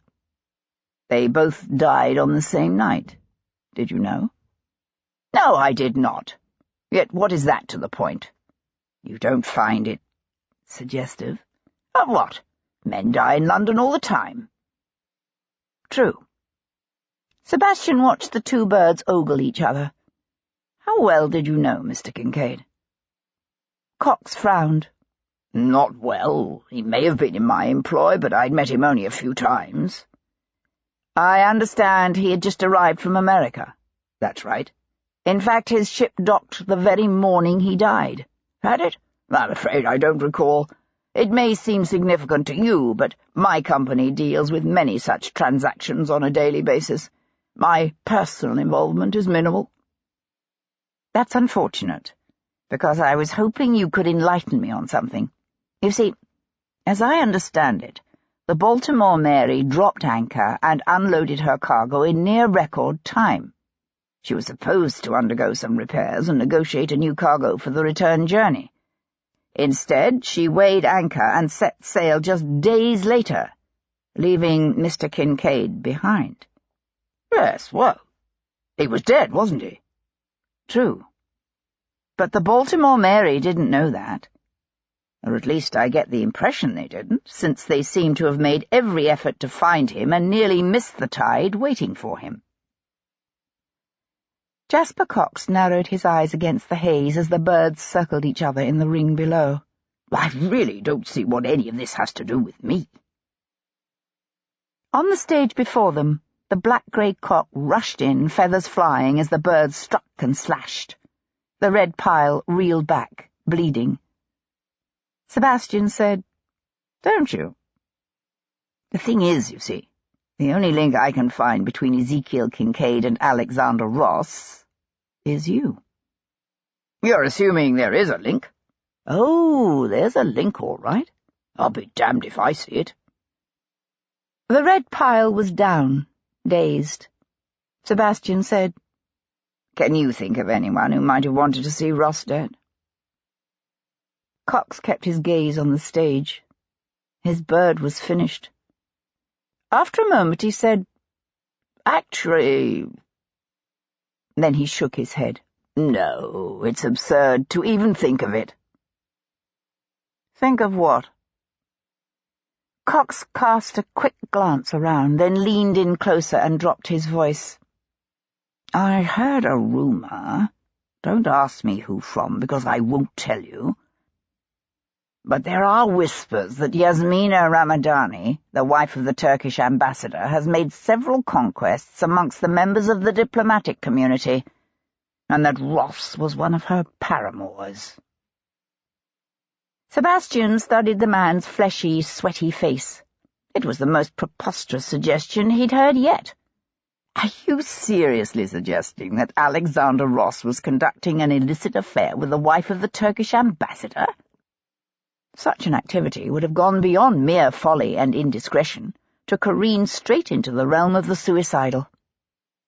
Cox shrugged. "She's a very beautiful woman." "You've seen her?" "Oh, yes. She appears often in the park. She's not as retiring as you might suppose, given her position. I understand she's Greek. A Christian, in fact, from Corinth. And it didn't trouble you that your sister's fiancé was rumoured to be involved with another man's wife? Of course it troubled me, but I only just heard it, and before I had the opportunity to confront Ross with the accusation, he died. What was the point then in pursuing the matter further? Sabrina is cut up enough about his death as it is, poor girl. Leave her with her image of a noble beloved brought too early to his grave. Why tarnish the sweetness of her memories? Why indeed, said Sebastian dryly, although I fail to see how the Turkish ambassador's wife could possibly have anything to do with Mr. Ezekiel Kincaid. You're the one who keeps insisting there's some link between Kincaid and Ross, not I. So you're suggesting what? That the Turkish ambassador killed Ross in a fit of jealousy? It's possible, isn't it? Sebastian huffed an incredulous laugh and pushed to his feet. Incidentally, where were you the night Ross died? Good God! You think I remember? Are you saying you don't? Angry colour flared in the other man's cheeks. As a matter of fact, I do. I was attending a dinner at the home of the Lord Mayor in Lombard Street. That should be easy enough to verify. Please, snapped Cox, be my guest. Leaving the cockpit, Sebastian turned to stroll along Birdcage Walk, his gaze drifting out over the darkened park beside him. His first inclination had been to dismiss out of hand the suggestion that Alexander Ross had taken the Turkish ambassador's wife as his lover. Everything Sebastian had learned about Ross, his honour, his integrity, argued against it. And yet... Sebastian had known otherwise honourable men who took mistresses. Hadn't the Earl of Hendon himself fathered Cat Boleyn by an actress he had in keeping? And then there was the legendary behaviour of Sebastian's own beautiful, faithless mother. But he jerked his mind away from that. There was no denying that for a woman of Yasmina Ramadani's position and culture to welcome another man's advances would be dangerous. If Yasmina and Ross had in truth become lovers, then both had knowingly courted death. Was it improbable? Yes. But they would hardly have been the first to count the world well lost for love. Sebastian's thoughts kept circling back to the inescapable fact that Cox's rumour fit rather tidily with what Sebastian had already been told. Something had obviously caused enmity between Ross and the Turkish ambassador. Something Ross had preferred not to disclose to his Russian friend. In the end, Sebastian decided that until he knew for certain what that something was, it behooved him to keep an open mind. Arriving back at Brook Street, he found a scrawled note from Paul Gibson that read simply, "Complications." The word was heavily underscored. Throwing down a quick glass of wine, Sebastian called for his curricle to be brought round. Then he set off once more for Tower Hill. Chapter 28. Sebastian was raising his fist to knock on Gibson's door when it opened to emit Mrs. Federico. She came bustling out, her shawl pulled up over her head against the cool breeze that had kicked up after dusk. Her habitual scowl was, if anything, fiercer than ever. "The goings-on we've had here today!" she exclaimed, glaring at him. "I meant to be out of here hours ago, and more's the pity that I wasn't. Havey-cavey, that's what I call them people, havey-cavey." She tied the ends of her shawl in a knot and stomped off down the hill without looking back. Letting himself in, Sebastian found Gibson sprawled in one of the ancient cracked leather armchairs beside the parlour hearth, a brandy in one hand, the stump of his bad leg propped up on a stool. "No, don't get up," Sebastian said when his friend struggled to do so. Gibson sat back with a grunt. "Was that god-awful woman finally gone?" "She is." Sebastian went to pour himself a glass of wine from the carafe near the window. What havey-cavey goings-on have you been subjecting poor Mrs. Federico to now?" "Poor Mrs. Federico, indeed," said Gibson. "I've had Jumpin' Jack here today, is all." "Came to collect the body, did he?" "Ah, no." Sebastian swung to face him. "No? There's a wee catch, you see. Someone has set a guard over their loved one's new grave in St. George's burial ground." Sebastian came to sit in the chair on the opposite side of the empty fireplace. "Well, that's the devil's own luck." He thought for a moment, then said, "Can we bribe the guard? I mean, it's not like we're wanting to steal." Gibson shook his head. "Jumpin' Jack looked into that. Seems the fellow's a high stickler, some old Quaker or some such thing." He sighed. "The irony is we came so close. The girl's body was held for more than 2 weeks in a funerary chapel before internment, which means it's so far gone there's not much danger of anyone stealing it at this point. They've only paid the guard for 2 nights, and tonight is the last night. So what's the problem? The exhumation isn't scheduled until Monday. Jumpin' Jack leaves for Brighton tomorrow. It's his annual holiday." Sebastian choked on his wine. "What the hell? He can't delay his departure for 1 more day. Monday is his daughter Sarah's birthday. He says they always spend her birthday at the seashore, and he's not going to disappoint her. Not even for £200. I offered him 300. He said he wouldn't do it even for £1,000. Gibson drained his glass. "Do you have any idea how much money a good resurrection man can pull in over the course of a year? I wouldn't be surprised if Jumpin' Jack is worth considerably more than Dr. Astley, have you read my article, Cooper." "Bloody hell," said Sebastian, pushing up to refill their glasses. "He did offer to find someone to go along with him tonight and cosh the guard over the head," Gibson said. "He wasn't willing to do it personally, mind, not being a violent man himself, but he figured he could look the other way while someone else did it." Sebastian glanced up from his task, his eyes narrowed with amusement. "He didn't actually say that." "He did, but when I told him I couldn't condone that sort of damage to one of my fellow men, he said there was nothing for it. If I was that particular about getting Ross back into his tomb, then I was just going to have to do it myself." Gibson's chest shook with his soft laughter.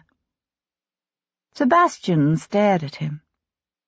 Gibson stared back, his smile fading. "Oh, no, don't even think about it." "Why not?" "Why not? You can't be serious." Sebastian poured a healthy measure of wine into their glasses. "Can you think of another way?" The Irishman was silent a moment. "Well, I know some other sack-em-up boys, but none I'd trust to actually do the deed. Doesn't do us any good to pay someone to put Ross back in his grave, only to have them tip the bits into the Thames. You did get all the bits back, didn't you? Most of them." "Most of them? I'm working on it." Sebastian handed his friend the refreshed drink. "We'll just have to put back what we have. If he's arranged artfully in his casket and Lovejoy sends the lot to you, there's no need for anyone to be the wiser." Gibson stared up at him. "You can't seriously mean to do this?" "If we've any hope of bringing Ross's murderer to justice, the authorities are going to need his body." Sebastian sank back into his chair. "I even have some experience in the resurrection trade, remember? I went with Jumpin' Jack last year." "But you were stealing a body that time. This is going to be a wee bit different." "How much different can it be?" Gibson drained his glass again in one long pull. "I don't suppose you've forgotten that you're getting married in just a few days' time." Sebastian had forgotten, of course. But all he said was, "As long as we don't get taken up by the watch, that shouldn't be a problem." That evening, Charles, Lord Jarvis, returned from a productive session with the Prince, Castlereagh, and Foley to find Hero seated beside the empty drawing-room hearth, an open book lying neglected in her lap, her gaze lost in the distance. "What's this?" he asked, pausing in the doorway. "No balls or routs? No boring but improving lecture at some learned society? No intellectually uplifting evening of rational conversation in the salon of a dreadfully unfashionable blue stocking?" "No, just a quiet evening at home." He went to take the seat opposite her, his gaze hard on her face. "You've been looking tired lately." "Have I?" She gave him an affectionate smile. "What a dreadfully unflattering thing to say." She wore a sprigged muslin gown with puffed sleeves and a simple scoop neckline filled with a fine fichu. But it was the blue stone and silver triskelion pendant around her neck that drew and held his attention. Said to have been worn by the Druid priestesses of Wales, the piece had a long, troubled history that included a mistress of the last Stuart King of England and a bizarre legend to which Jarvis gave no credence whatsoever. He had given it to her on a whim some 12 months before. Once the necklace had belonged to the errant Countess of Hendon, Viscount Devlin's mother. But Hero didn't know that, and it struck Jarvis now, looking at her, that if he were a superstitious man, he would find the pendant's history unsettling. He frowned. "Why are you wearing that?" She touched her fingertips to the bluestone disc. "I like it," she said simply. "Why?" He shook his head. "Are you still determined to wed Devlin?" "Of course. Why do you ask?" There were things he could tell her about Devlin's birth and about the errant Countess of Hendon, things that even Devlin himself did not know. But Jarvis had learned long ago that knowledge could be power, and he understood his daughter well enough to realize that none of these old, ugly secrets would have the effect of dissuading her if her mind was made up. He said, "You almost, mind you, make me wish I'd encouraged your scheme to travel the world." She rose to her feet with a soft laugh, her book clasped in one hand, and kissed his cheek. "Good night, Papa." He watched her walk away, his frown deepening. He was feared from one end of the country to the other, his network of spies and the eerie omniscience it gave him legendary. Yet there was something going on here, something that involved his own daughter, and somehow the truth of its nature eluded him. Pushing to his feet, he went to yank the bell-pull beside the fireplace. "Yes, my lord," said Grisham, appearing in the doorway. "As soon as she's free, send Miss Jarvis's Abigail to me." Chapter 29. Sunday, the 26th of July. The next morning, Sebastian received a note from His Excellency Antonaki Ramadani, the ambassador to the court of St. James from the Sublime Porte, inviting him for coffee at the ambassador's residence that afternoon. Sebastian stood for a moment, the elegant cream card in his hand, a thoughtful frown crinkling his forehead. Then he wrote out a short, gracious reply, accepting the ambassador's invitation. After that, he spent some time at the Mount Street burial ground, studying the lay of the land and the exact location of Alexander Ross's empty grave.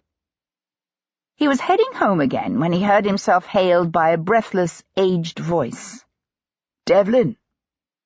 Turning, he saw William Franklin shuffling up the street toward him, his walking stick tap-tapping on the flagstones of the footpath. "Sir," said Sebastian, going to meet him, "are you looking for me? There was no need to put yourself to such exertion. If you'd sent round a note, I would have been more than happy to come to you." "Pooh," said the aged American loyalist, pausing to catch his breath. "When a man stops moving, he might as well be dead." Sebastian smiled and nodded to the tavern beside them. "May I buy you some refreshment?" The old man's eyes twinkled. "Now, that I will allow." They sat in a nook near the empty hearth, each fortified with a tankard of ale. Franklin took a deep draught, wiped the back of one hand across his mouth, and said, "You asked about Jeremy Bateman, father of Nathan Bateman?" "Yes," said Sebastian, sitting forward. "He and his daughter Elizabeth have taken rooms at the Ship and Pilot on Wapping High Street in Stepney." Franklin slid a piece of paper with the name and directions across the table. "I haven't told them the details of your interest in them, but I must confess I did suggest you might be able to do something to help their son, for they were at first somewhat reluctant to speak to you." "I'm certainly more than willing to try," said Sebastian, "although my acquaintance with the First Lord of the Admiralty is slight." He frowned down at the address. "Seems strange for someone at the Foreign Office like Ross to have become personally involved in an affair of this nature. I've no notion how it came about. Perhaps Bateman can enlighten you." Before he left for Wapping, Sebastian called the various members of his household together in the servants' hall. The official notice of his forthcoming nuptials was due to appear in the next morning's papers, and it had occurred to him that it might be a good idea to warn his staff first. He waited while they filed into the room, whispering amongst themselves and throwing him curious, furtive looks as they took their seats. He raised his voice. "I won't keep you long." The room instantly quieted as all eyes trained upon him. He said, "I've called you together because I have an announcement to make. This household will soon have a mistress. Miss Hero Jarvis has consented to become my wife. We will be wed this Thursday." A moment's stunned incredulity greeted his words. Then Tom blurted out, "Governor, no!" Maury clamped a warning hand on the boy's shoulder, silencing him as Calhoun leapt to his feet with a hearty hurrah. "Congratulations, my lord!" The others quickly chimed in, although in some instances Sebastian suspected he detected a forced note to their good wishes. A few, no doubt, anticipated more work as Sebastian's carefree bachelor ways came to an end. Others perhaps feared their new mistress might be unduly critical or even demand a change in staff. But only Tom sat with his arms crossed and a black scowl on his face. Tom was not fond of Miss Hero Jarvis. When the major domo leaned down to whisper something in the boy's ear, Tom squirmed from his grasp and fled the room. "He'll come round soon enough," said Calhoun later as Giles was putting in the chestnuts. Sebastian tossed his driving coat over his shoulders and reached for his gloves. He hesitated a moment. Then he went in search of his tiger. He found the boy in the hayloft, a forlorn, prostrate figure with his face buried in the crook of one elbow and bits of straw plastered to his livery. "Go away!" he wailed in a gross breach of etiquette when Sebastian crouched down beside him. But then, their relationship had always been more than a simple one of lord and servant. Once the boy had saved Sebastian from the gallows, while Sebastian in turn had given Tom a new life away from the brutal dangers of the streets. Sebastian said, "You are aware, of course, that I could by rights have you thrashed for that." A ragged sob shook the boy's thin frame, and he mumbled something incoherent. Sebastian said, "I beg your pardon, but I didn't quite catch that." Tom twisted sideways, showing him a tear-streaked face. "I said, why are you doing this?" Sebastian rubbed the side of his nose with the back of his knuckles. "It's quite a common thing, you know, for a man to marry." "But why her? She tricked me, and she's—" Tom broke off, but Sebastian knew what he'd been about to say. "She's Jarvis's daughter, and she's not Cat." Sebastian said, "She is quite an accomplished horsewoman, you know, and no mean whip." Tom sniffed, unimpressed. "Everything's going to change." "Some things will undoubtedly change, yes, but not everything. I shall still have need of a tiger." Sebastian paused. "If you're willing to continue in that position." Tom sniffed again and hung his head. "Oh, yes, sir. I am. Please." He gulped. "And I'm very sorry, my lord." Sebastian pushed to his feet and began to draw on his driving gloves. "I'm off to the East End. Must I take Giles as my groom?" "Chestnuts don't like Giles," said Tom, dragging his sleeve across his eyes as he scrambled up beside him. "Then come along," said Sebastian. Sebastian could remember his father, or rather the man he'd thought of at the time as his father, taking him to Wapping as a boy of 4 or 5 to view a famous pirate hanging in chains on the banks of the Thames. It was the custom to hang the pirates at the low water mark and leave them there until 3 tides had overflowed them. Sebastian had a particularly vivid memory of a crow perched on the dead pirate's shoulder, its shiny black head jerking up and down as it pecked through the iron netting that enclosed the body. He found himself shadowed by that long-ago day as he drove through the crowded streets of Stepney. Like Rotherhithe on the opposite bank, this was an area focused on the river and its maritime trade, the narrow lanes and alleys crammed with ship and boat makers, biscuit bakers and rope makers, mast makers and anchor smiths, its taverns and ale-houses overflowing with drunken seamen. Thanks to the long decades of war with the French, the settlement around the Wapping docks had expanded and expanded again. They didn't hang pirates here anymore. The ship and pilot proved to be a modest but respectable establishment. Leaving Tom with the curricle in the inn's yard, Sebastian tracked Bateman to the Shadwell Spa in Sun Tavern Fields. The day was sunny but not excessively hot, the sky arcing above the open fields a pale blue scattered with puffs of high white clouds. The fine weather had brought out a score of the area's aged, lame, and otherwise afflicted, to drink the Shadwell mineral waters, whose sulphurous content was reputed to assist all manner of ills. The American was seated alone on a rustic bench in the shade of one of the ancient elms ringing the springs. "Mr. Bateman," said Sebastian, walking up to him and holding out his card. "I'm Devlin." Bateman squinted up against the bright sun, his hair white and sparse, the lines on his face dug deep by the passage of the years and the ravages of a life lived in the sun and weather. He took the card, but he did not glance at it. "You're a Viscount," he said incredulously. Sebastian laughed and pulled up a nearby chair. "I am indeed. Don't I look like one?" "I suppose. But you're walking. And alone." "Ah, I see. I left my carriage and retinue at the inn." "Oh." The man still didn't sound convinced. He looked to be somewhere in his 60s, of medium height, with slightly stooped shoulders and a ponderous belly that hung over his stick-like legs. His worn, old-fashioned clothes were those of an honest shopkeeper or tradesman down on his luck. Sebastian suspected that the desperate struggle to save his son from the horrors of the British Navy, topped off with a voyage to London and the extended stay here, had essentially bankrupted him.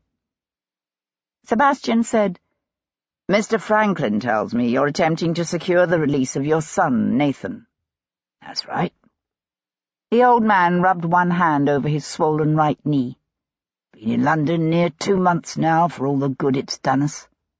Seems to me we spend most of our time at this spa drinking these nasty-tasting waters. My Elizabeth insists on it, says it's good for my rheumatism." He nodded over Sebastian's shoulder. "There she comes now." Pushing to his feet again, Sebastian turned to see a tall, dark-haired young woman walking toward them, a glass of the spa's famous curative waters in her hands. She wore a simple cambric gown made high at the neck. It was neither stylish nor new, but she wore it with an unconscious grace. Unlike her father, she scrutinized Sebastian's card with care, then looked at him speculatively. "Mr. Franklin tells us you may be able to speak to the Admiralty about Nathan." "I trust he didn't raise your hopes too high, but I'll do what I can, yes." She was attractive, if not exactly beautiful, with a long nose and widely set brown eyes and a generous mouth. She was not the woman whose silhouette Alexander Ross had framed and hung above his bed, but she might well be the mysterious woman who had visited his rooms the night of his death. Sebastian watched her settle on the bench beside her father. "Tell me about your brother." "He was originally taken by HMS Rodney, but we understand now he's been transferred to the Swiftshore." "And where is the Swiftshore?" "With the British fleet off Toulon. At first we tried sending his documents to Sir Edmund Pellew, the commander-in-chief of the squadron. They were hand-delivered to Pellew in person. We expected the Navy to release Nathan within days, but nothing happened. Nothing. They know he's an American. They knew that when they kidnapped him. But it doesn't matter. Nathan says there's Swedes and Portuguese on board with him, all impressed just like him." "You've heard from your brother?" She nodded. "He's managed to get several letters through to us." "Who have you spoken to here in London?" It was her father who answered. "We've been to the Admiralty on any number of occasions, but we've only been allowed to speak to low-level functionaries. Our efforts to meet with Viscount Melville have been repeatedly rebuffed." "So what did you do then?" "The American chargé d'affaires, Mr. Jonathan Russell, got us a meeting with the Under-Secretary for Foreign Affairs, Sir Hyde Foley." Something of Sebastian's reaction must have shown on his face, because Miss Bateman said, "You know Sir Hyde?" "I do, and I suspect my opinion of the gentleman matches your own." "What happened?" "Condescending twit," muttered Bateman. He took a sip of his waters and shuddered. "Prattled on and on about how, as provincials, we obviously didn't understand the workings of the British government, since the Foreign Office had nothing to do with the Admiralty. I said, well, I may not know anything about that, but I do know something about war, and that's what you lot are going to have on your hands if you keep kidnapping honest American men." Sebastian hid a smile. "So what did Sir Hyde do then?" Bateman's brows lowered. "Kicked us out, he did. Is that when you met Mr. Alexander Ross?" The old man nodded. "We were coming out of the Foreign Office just as he was going in. Elizabeth here was somewhat distressed by the encounter." "I was in a towering rage," she added darkly. "And Mr. Ross kindly paused to see if he could offer any assistance." "So you told him about Nathan?" "Yes, and he said he knew this bigwig at the Admiralty and offered to write him on our behalf." "When was this?" Sebastian asked. "That you encountered him, I mean." "A couple of weeks ago, I suppose. I can't say for certain." "Did you ever meet with him again?" Miss Bateman nodded. "Yes. He came to see us here, or rather at the Ship and Pilot, several days later, in order to look at our supporting documents and confirm his understanding of the events before he actually wrote the letter. Unfortunately, I suspect he died before he was able to finish the letter, for he was to send it with our documents, and he never did." "So you never saw him again after that?" Father and daughter exchanged guarded glances. "Well, did you?" prompted Sebastian. "Not exactly." Sebastian shook his head. "What does that mean?" She said, "We saw him last Friday evening here in Stepney, but he didn't speak to us." Sebastian studied her pale, strained face. "Where was this?" "Not far from here. Papa had been drinking a glass of the waters, and we were walking back towards the Ship and Pilot. Mr. Ross came out of one of the houses on Market Street, but he turned and walked away very quickly. As I said, I don't think he saw us." "You're certain it was him?" "Oh, yes," said Bateman. "It stays light quite late these days. I may be old, but there's nothing wrong with my eyesight."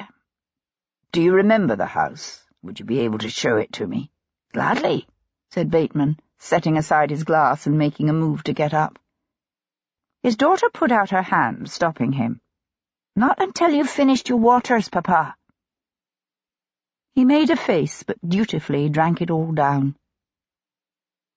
They walked together across the field, past a vast rope walk where sweating men were turning cables nearly a foot in girth. The air was thick with the scent of sun-warmed grass and tar, and the smells of the river. Just beyond the field they came to a lane bounded on one side by modest but well-kept houses, and Miss Bateman drew up. "This one," she said, nodding to the small, tidy house with whitewashed bricks and yellow trim and shutters that stood near the corner. She turned to look at Sebastian, her brows drawing together with thought. "It's Ross you're really interested in, isn't it? This all has something to do with his death." Sebastian saw no reason to deny it. "Yes. But if there is any way I can help your brother, I will." Her nostrils flared. "You English, you like to talk about justice and personal freedom, but the truth is they're just meaningless, hollow phrases that only serve to make you feel good about yourselves. The only thing that matters to you is maintaining the maritime supremacy you've enjoyed since Trafalgar." There was something about this woman, her obvious intelligence, or perhaps it was simply her passion, that reminded Sebastian of Hero Jarvis. She might lack Miss Jarvis's polish and inbred acumen, but the two women shared a similar inner strength and determination and calm resourcefulness. "That may well be," he said, "but somehow I doubt that expressing those sentiments to the Admiralty will do much to advance your brother's cause." She coloured. "No, you're right, of course. I do beg your pardon, it's just—" "I understand your frustration. I promise I'll do what I can." "Thank you," she said. He stood for a moment, watching her support her father down the flagway toward the ship and pilot. Then he turned to walk up the short path to the front door. He was just reaching the front step when the door opened. Mr. Carl Lindquist came bustling out onto the front stoop, then drew up sharply, his eyes widening at the sight of Sebastian.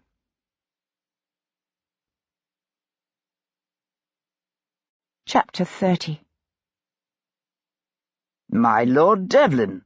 exclaimed the Swedish trader. "Herregud, you startled me. I was not expecting you." "To be frank, I wasn't expecting you either." Sebastian squinted up at the house's simple facade. "You live here?" Lindquist hesitated as if tempted to deny it. Then he obviously realized the folly of the effort, for he said, "Yeah, it is hopelessly unfashionable, I know, but very near the docks."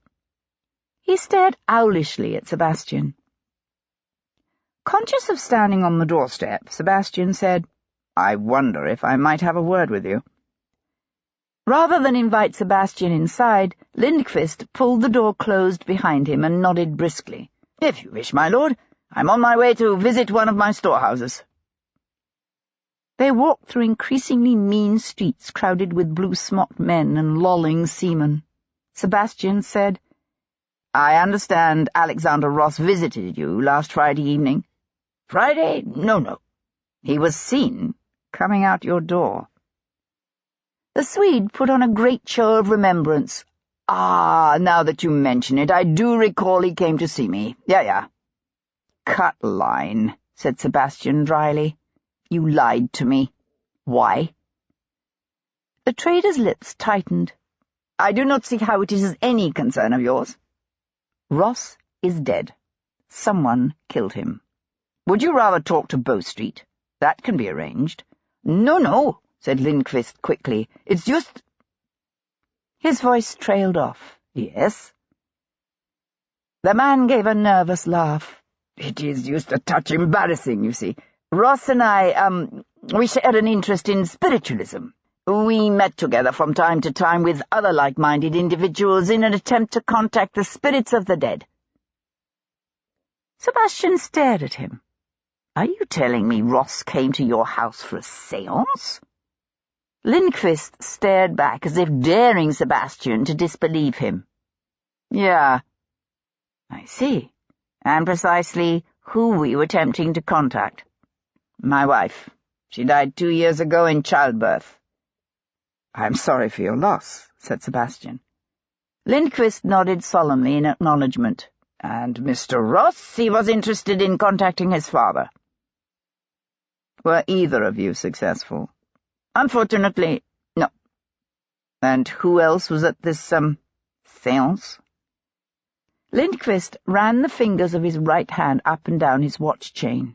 I am sorry, but you must understand that I cannot betray the confidentiality of the other participants. He drew up before a vast brick warehouse with a massive overhead iron catwalk that joined it to its twin across the street. But I can tell you this, Mr. Ross was obviously disturbed that night. He apologized for it afterwards. Agitation of one of the participants can sometimes interfere with one's ability to make contact, you know. No, I didn't know. Do you have any idea what had agitated him?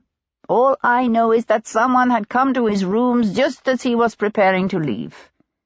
I gather they had quite a confrontation, but what the argument was about or who was involved, I'm afraid I cannot tell you.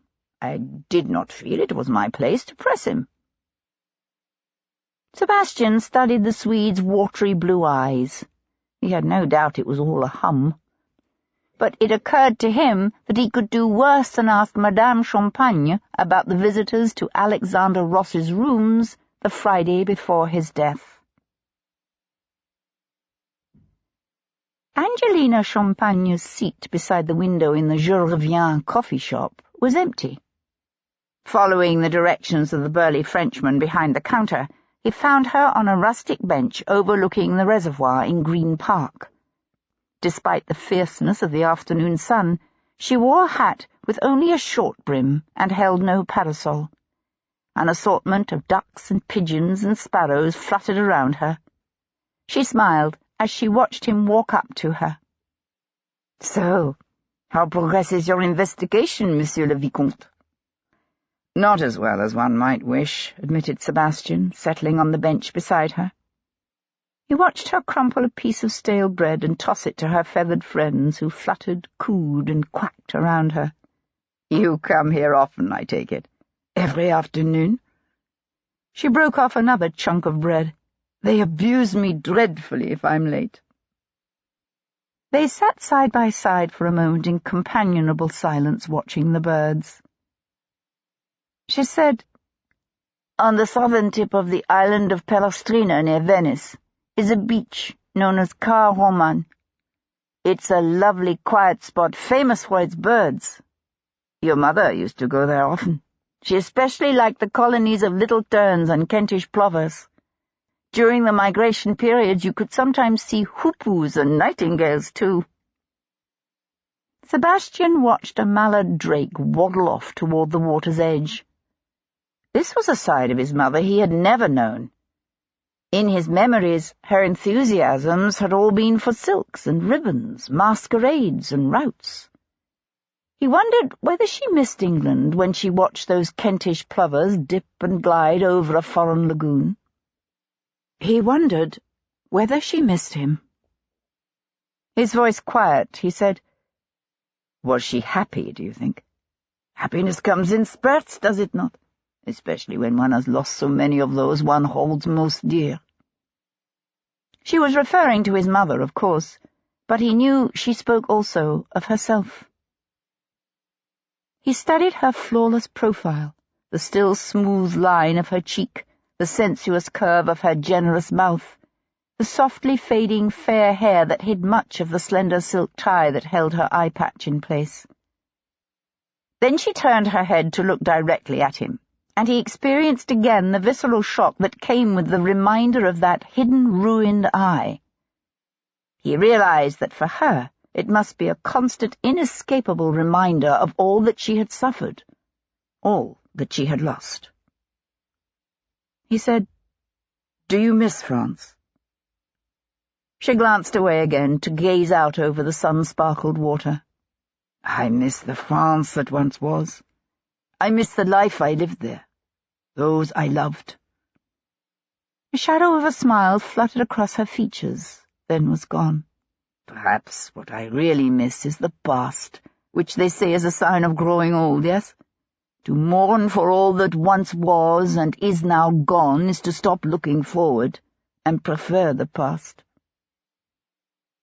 Her words reminded him of something. He said, "Would you know if Alexander Ross had an interest in spiritualism?" "Spiritualism?" "Seances, mediums, contacting the spirits of the dead, that sort of thing."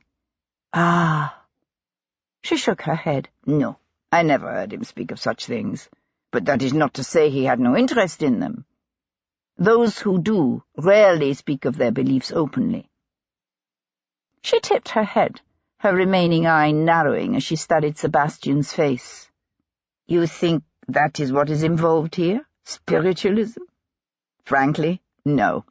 I suspect it's more than likely a cover for something else. But I'm also told Ross quarreled violently with someone who came to his rooms the Friday evening before he died. Would you know anything about that?" "As a matter of fact, I heard them." Her lip curled. "His father may have been a nobleman, but Antoine de la Roque has the manners and breeding of a peasant." "Ross's argument was with de la Roque?" "Yes. I told you he visited Ross frequently. I believe he came that Wednesday, and then he returned again on the Friday before Alexander's death." "Do you know what the argument was about?" "I didn't hear most of what was said. Only de la Roque's parting shot, which he delivered as he was descending the stairs so that it echoed through the stairwell." "Which was?" "I don't recall the exact words, only that de la Roque evidently believed his life was in danger, and he wanted Ross to give him more money because of it. Ross refused." "Why didn't you tell me this before?" She gave him a crooked smile. "You didn't ask." He found himself returning her smile. "What else do you know that you're not telling me?" She looked troubled at that and seemed to withdraw into herself. Scattering the last crumbs of her bread, she pushed to her feet and turned toward the path. "I know nothing more. Nothing." After she left, Sebastian stayed for a time, his elbows propped on his knees, his chin resting on his hands as he gazed thoughtfully out over the wind-ruffled surface of the pool. Then he returned to St. James's Street. Glancing in the oriel window, he saw that she had still not resumed her accustomed seat. He entered the side door and ran up the stairs to Ross's rooms. His knock was answered by the valet, Poole, who blanched at the sight of him. "My lord, I was—" He looked like a frightened rabbit seeking a place to hide. "I was just going out." "I won't be long," said Sebastian, brushing past him into the room. All traces of the broken table that had once stood beside the door were gone. The valet had made surprising progress in his efforts, boxing up some items to be sent to Charlbury Priory, disposing of others. The plump little man had obviously managed to secure a new position and was now eager to move on. "Just a few questions," said Sebastian. "I've been wondering about the clothing Ross was wearing the night he died." Poole looked confused. "My lord?" "His coat, shirt, breeches, stockings, cravat. Everything he had on when last you saw him. Where was he in the habit of leaving the clothing he removed at night? On a chair, the floor?" "His linens he dropped on the floor, my lord, to be washed. If his coat, waistcoat, or breeches required attention, he would place them on the daybed. Otherwise he frequently put them away himself." Poole paused. "Unless he was Fox, of course." "And when you found Mr. Ross dead on Sunday morning, were his clothes from the previous night on the floor?" "His linens, yes, my lord." "You're certain?" "Yes, my lord." "Nothing was missing?" "No, my lord." Sebastian frowned. A stiletto thrust to the base of the skull would have caused considerable bleeding.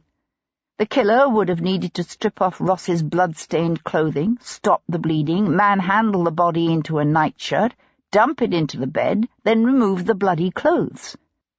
But the missing clothes would have presented a problem. For a valet, would notice immediately if his master's clothing was not lying in its habitual place the next morning. Sebastian supposed it was possible the killer had substituted items from Ross's cupboards, a shirt and cravat deliberately crumpled, perhaps, as if worn. But his coat and breeches were in the cupboard. Both of Poole's chins disappeared back into his neck. To be honest, my lord, I did not check immediately, but I have now done a complete inventory. And, as I said, nothing was missing, my lord. Nothing. Chapter 31. Antoine de la Roque was straightening the towering shelves of his dusty, overcrowded collection on Great Russell Street when Sebastian walked in the front door and closed it behind him with a soft click.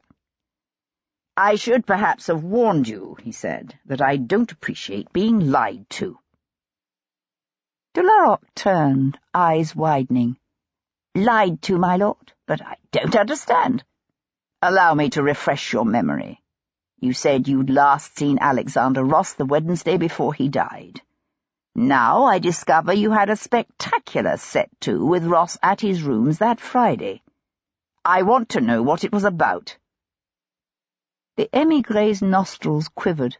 "I cannot conceive who would have told you such a thing, for in truth—" Sebastian advanced on him, backing the émigré up until he was flattened against the towering stacks of books. "I should also warn you," said Sebastian, "that when it comes to murder I tend to be a trifle impatient. I'll ask you one last time. What was the subject of your argument with Alexander Ross?" De la Roque licked his lips. "I told you that from time to time I provided Ross with old books I thought might be of interest to him." "Yes," said Sebastian, when the Frenchman hesitated. "Well, along with books, I did sometimes provide Mr. Ross with information. Nothing important, you understand. Just the sort of rumours and innuendos one overhears in the émigré community. But passing information can be dangerous.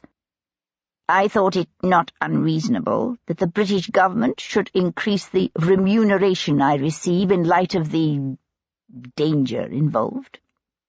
"You mean because you felt the danger had recently increased?" "Yes." "But Mr. Ross didn't agree?" "Unfortunately, no." "And what precisely led you to believe that the danger you face is rising?" De la Roque pushed out his upper lip. "Don't you feel it? It's in the air. Things are happening this summer. Momentous things." "Such as?" De la Roque's gaze shifted away. "I prefer not to say." Sebastian brought up his left arm and pressed it against de la Roque's throat, pinning him to the bookshelves. "I'll keep your preferences in mind. Now, tell me, this danger you feel threatens you. Did it also threaten Mr. Ross?"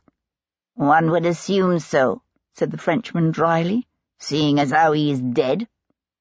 "But you didn't kill him." "Mon Dieu, what a ridiculous notion." "Is it? Then why lie to me?" The émigré's lips curled in derision. "If you had heated words with a man shortly before he was murdered, would you volunteer the information?" "That is one explanation. On the other hand, you could have kept quiet because you killed him." "What possible reason would I have to kill Alexander Ross?" "I don't know. To be frank, I haven't found a believable reason for anyone to kill him." "You haven't?" He said it as if he were truly astonished. "Would you like a list?" Sebastian huffed a soft laugh and took a step back, releasing him. "Please, be my guest." De la Roque straightened his cravat and smoothed the lapels of his worn, old-fashioned coat. "Ah bien. To begin, there are the French, by which, naturally, I do not mean royalists such as myself. I refer to the agents of the usurper." His face contorted with the violence of his hatred. "Napoleon." "Why would Napoleon's agents want to kill Ross?" De la Roque cast a quick glance around and dropped his voice, although they were completely alone. Presumably because Ross was instrumental in the transfer of some rather sensitive information to the British Foreign Office. A minute ago you claimed your information was mere rumour and innuendo. Now you say it's sensitive. It can't be both. No. I speak not of the information he received from me. I meant information from other channels. Why not simply kill the sources of information? The Frenchman blanched. That danger also exists, hence my request for an increase in my remuneration.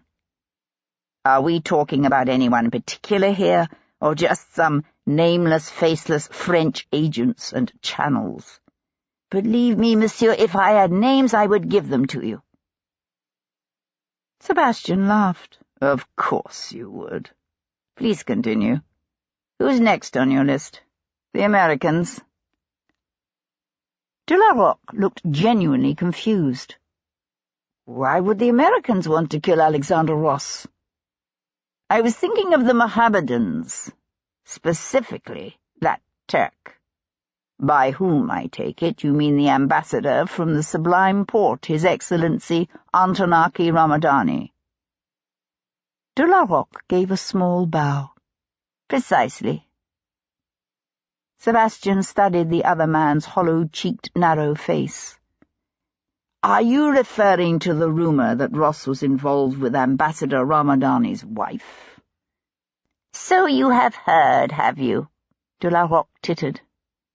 Although somehow I doubt any of us has actually seen His Excellency's true wife. Or should I say, perhaps, wives? Constantinople is full of courtesans and concubines, and the Turks know as well as any the value of a beautiful woman when it comes to acquiring information from weak men. Here was a new slant that Sebastian had yet to consider. If what de la Roque suggested was true, if Yasmina was indeed a woman well practised in the arts of seduction, then it made her conquest of Ross all the more probable. He said, Was Ross weak? De la Roque's lids drooped, half hiding his eyes. All men are weak, each in his own fashion. Now you sound like a priest. One's early training is sometimes difficult to walk away from. Is it? The émigré gave Sebastian an appraising look. As well, you know. Sebastian ignored the jibe. I can see Ramadani killing a man he believed had dishonoured his wife. But if Yasmina is in reality a beautiful courtesan sent here to coax information from the men she seduces, then why would Ramadani kill one of her sources? De la Roque smiled. I can think of several reasons. The target could have become jealous of her other lovers. Were there others? One hears rumours. It is conceivable, is it not, that Ross might have heard the rumours as well? Perhaps he became remorseful. Or frightened. All right, said Sebastian. We'll make Ramadani suspect number 2. Who's number 3? The Swede, of course. You have looked into Mr. Carl Lindquist, as I suggested. I have. Sebastian studied the ex-priest's sallow, fox-like face. I wonder. You wouldn't happen to know if Lindquist has an interest in spiritualism and séances, would you? An interest he perhaps shared with Ross? De la Roque laughed out loud. Spiritualism? Is that what he told you? He did. He also claims to be nothing more than a simple trader. Lindquist is a trader, yes, but he is also an agent of the Swedish court. Ah, said Sebastian. Now that he failed to mention. Well, he would, wouldn't he? True. But I fail to see why the Swedes would have any more reason to kill Ross than the Americans. De la Roque shrugged. The British and the Swedes were until quite recently at war, and now they are at peace. On the other hand, the Americans and the British may soon be at war. Yet I can't see that as a reason for the subjects of either nation to start killing one another in the streets, or in their beds. True. But then, Ross was not exactly a mere innocent spectator to all of this, was he? No. Yet you could use the same argument to indict the Russians. After all, Britain and Russia were also, until recently, at war. Except that by invading Russia, Napoleon now has made the two countries close friends indeed.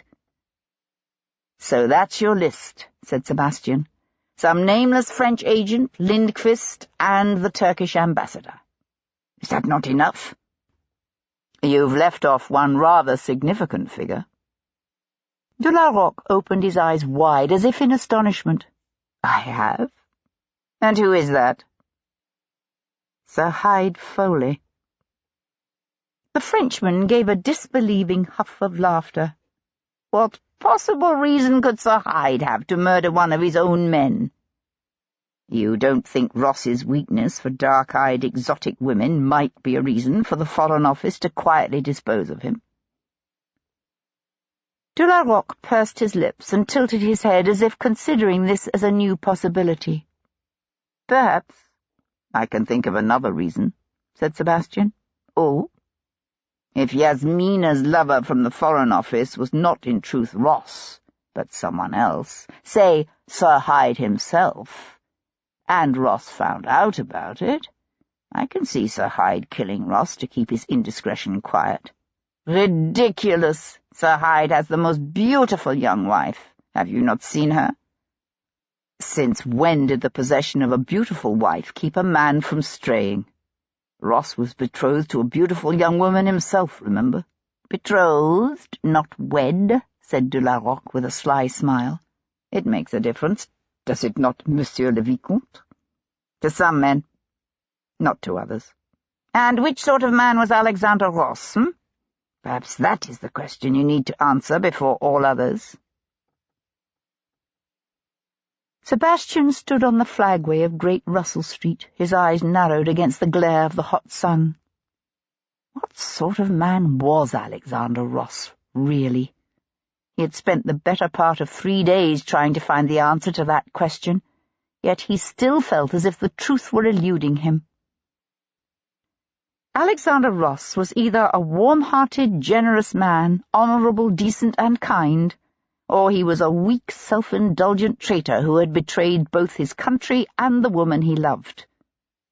He couldn't be both. Unfortunately, it would be difficult to either confirm or disprove the allegations against the Turkish ambassador and his lady.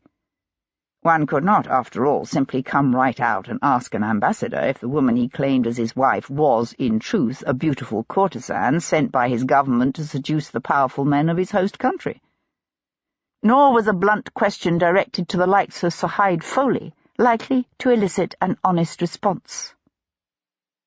Sebastian could think of only one person who might, just might, both know the truth and be willing to talk about it.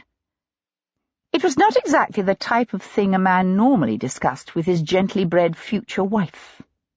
But then, Miss Hero Jarvis was an unusual gentlewoman. He stepped off the flagway and went in search of his betrothed.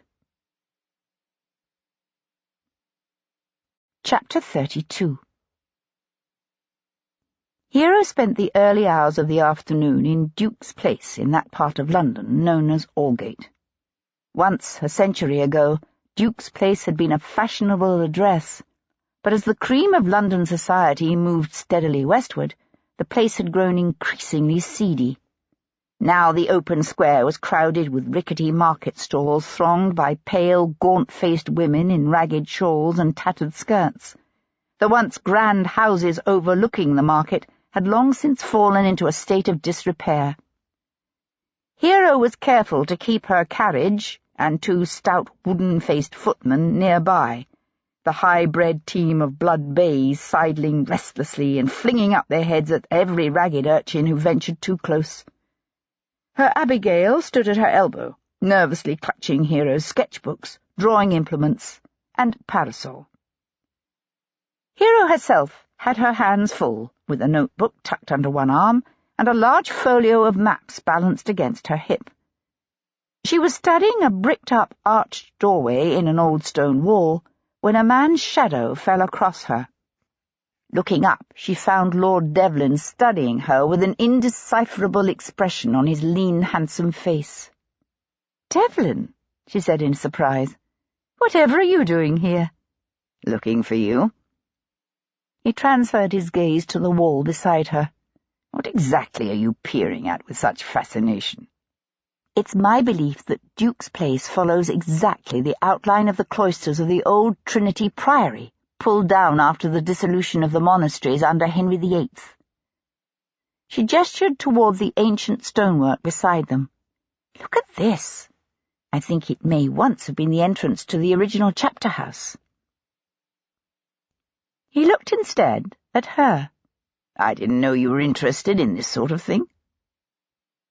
She handed the maps to her maid and retrieved her parasol.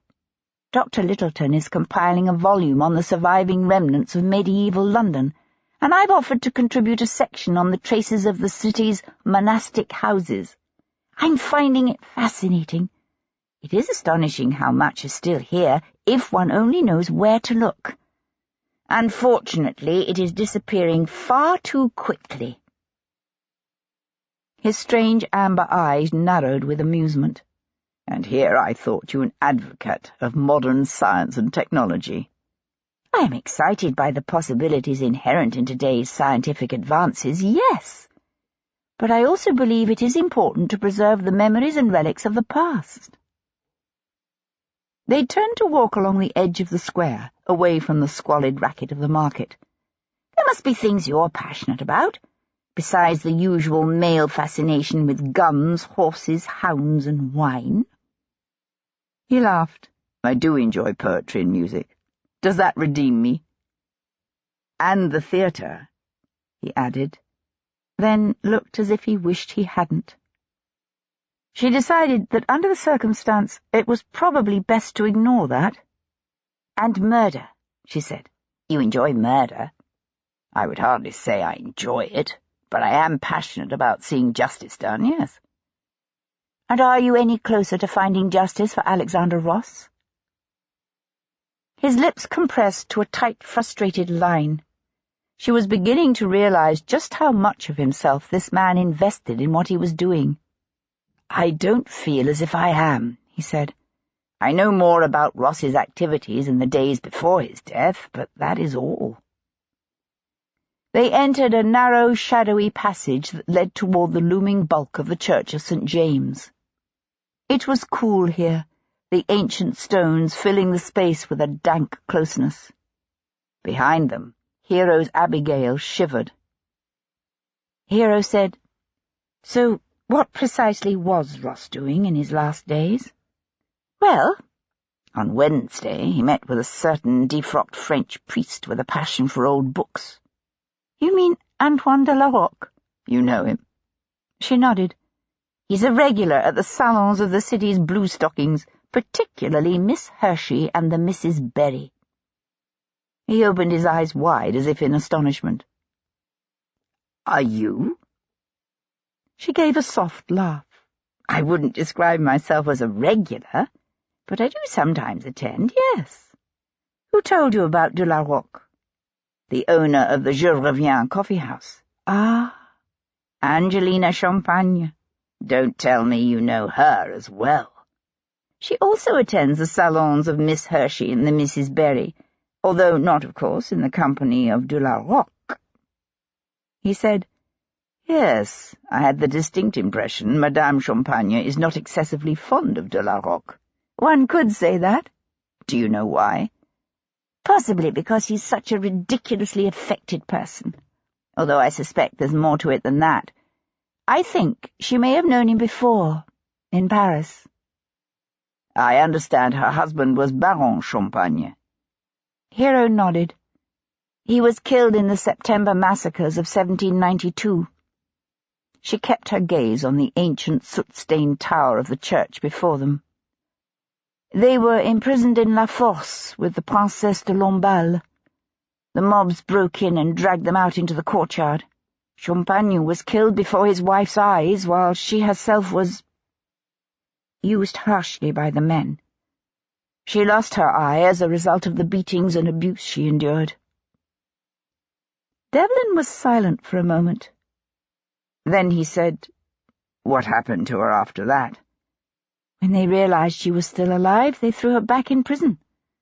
She kept expecting to be sent to the guillotine, but they never came for her.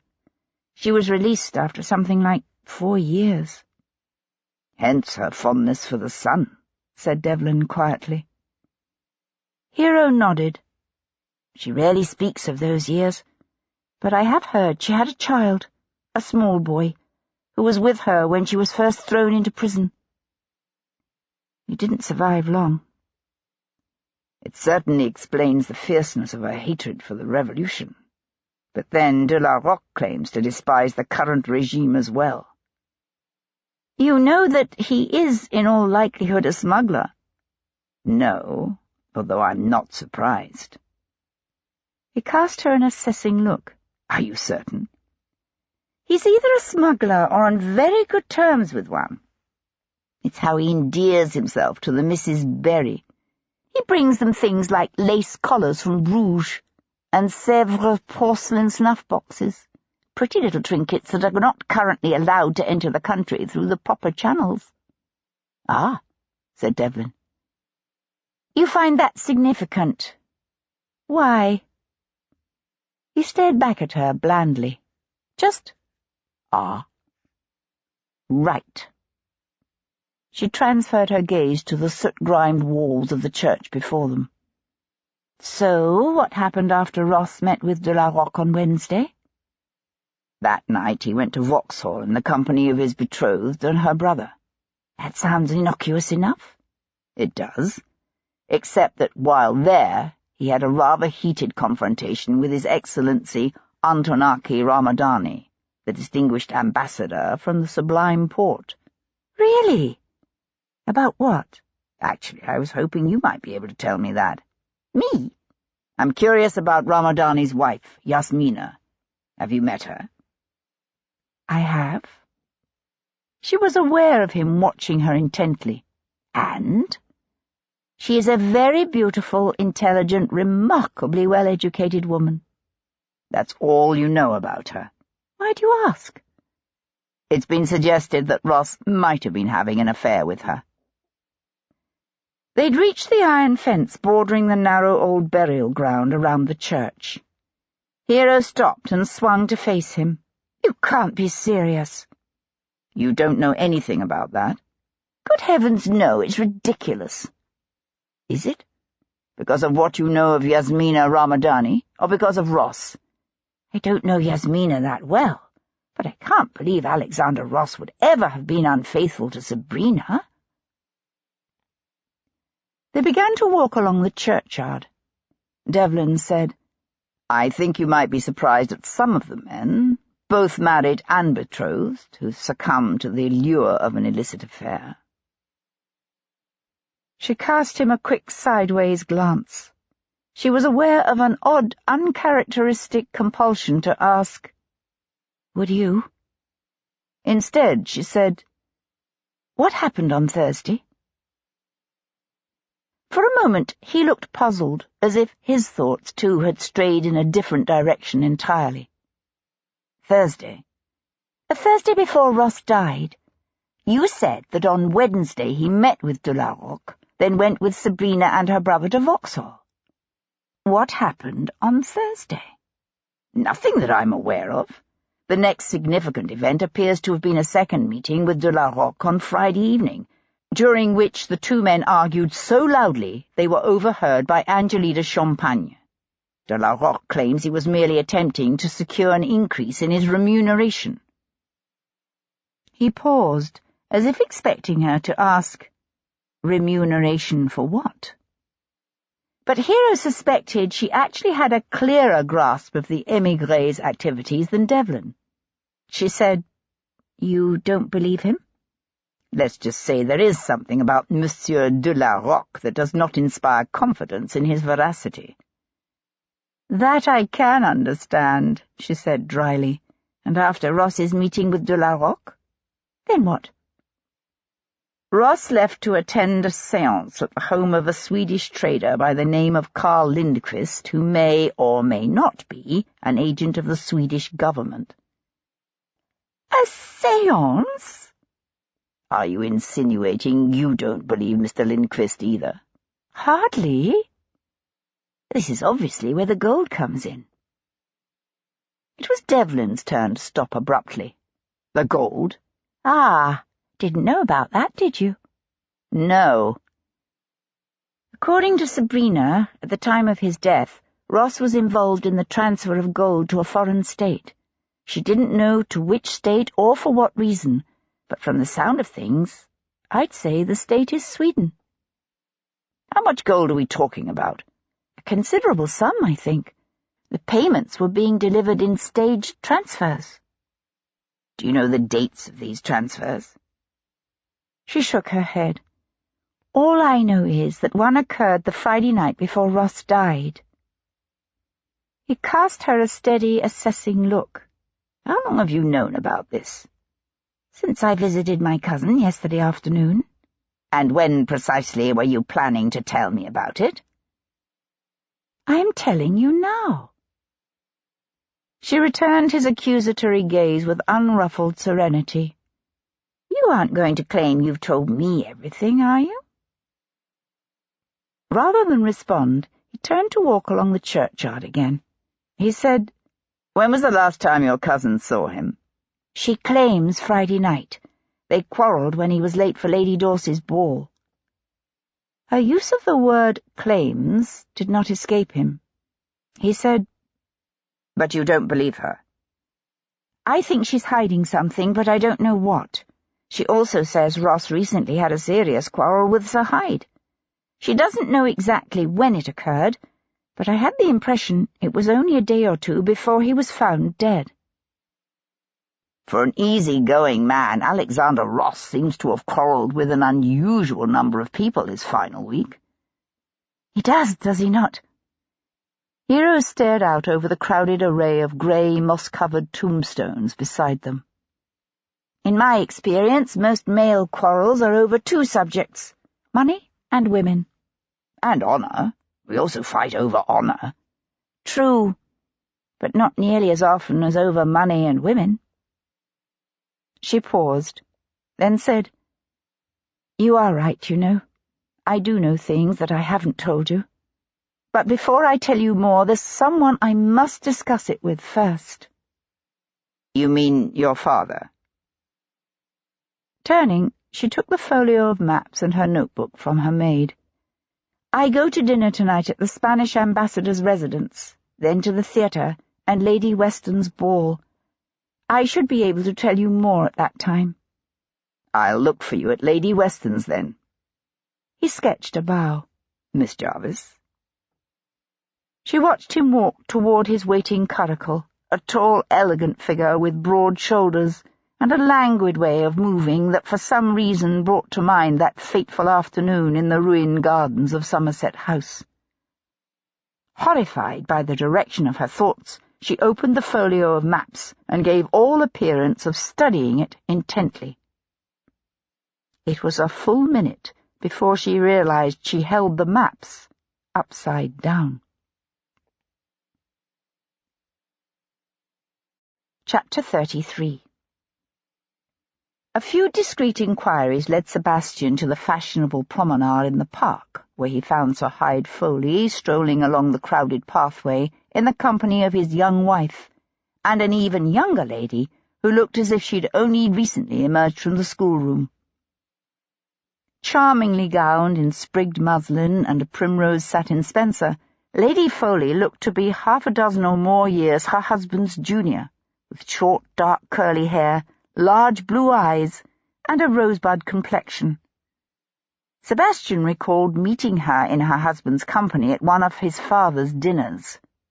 At one of Hendon's dinners, he reminded himself. "Lord Devlin," she said, extending her gloved hand with an unaffected smile when she saw him. "What a pleasure to see you again. Have you met my younger sister, Miss Eastlake?" He stood talking politely to the two ladies for some moments, then turned to say to Sir Hyde, If I might have a word with you for a moment, sir." The Under-Secretary fixed him with a dark glare. "You aren't still going on about Ross, are you?" "I am, actually." They continued along the pathway, pointedly falling back a few steps behind the ladies. Foley said, "I checked with Bow Street. There is no investigation into the murder of Alexander Ross. And do you know why? Because Alexander Ross was not murdered. So what is the purpose of this nonsense?" Sebastian let his gaze rove over the fashionable crush of curricles, coaches, and hacks filling the carriageway beside them. "I'm curious about Ross's dealings with the Sultan's ambassador, Mr. Antonaki Ramadani." Foley drew up short. "What dealings? I don't know who you've been speaking to, but Ross was not in any way involved in our negotiations with the Sublime Porte." "No?" "My mistake." Foley said, "Just so," and continued on his way. Sebastian fell into step beside him again. "Am I to take it, then, that the shipments of gold Ross was handling were not intended for Constantinople?" Foley let out a warning hiss and pointedly lowered his voice. "Where the devil did you hear about that?" Rather than answer him, Sebastian said, "I understand one of the transfers took place a week ago last Friday night, barely 24 hours before Ross died." "How came you to know this?" "Does it matter?" "Of course it matters. Good God, the security of the realm is at stake." Sebastian studied the other man's flushed, pointed face. "Exactly how much gold are we talking about here?" "That is none of your affair. You hear me? None of this is." "Ross's death is my affair." "Oh? And who made it so, You tell me that. Who made it so?" "And whatsoever you do unto the least of my brothers, you do unto me," Sebastian quoted softly. "Oh, please," said Foley with a scornful huff. Sebastian said, "I'm curious. Was your argument with Ross over the gold, or over something else entirely?" "What argument? I had no argument with Ross." "The Thursday before he died." "Perhaps the Wednesday, or the Friday. But there was definitely an argument. There's no point in denying it. Ross was troubled enough to mention it to a friend."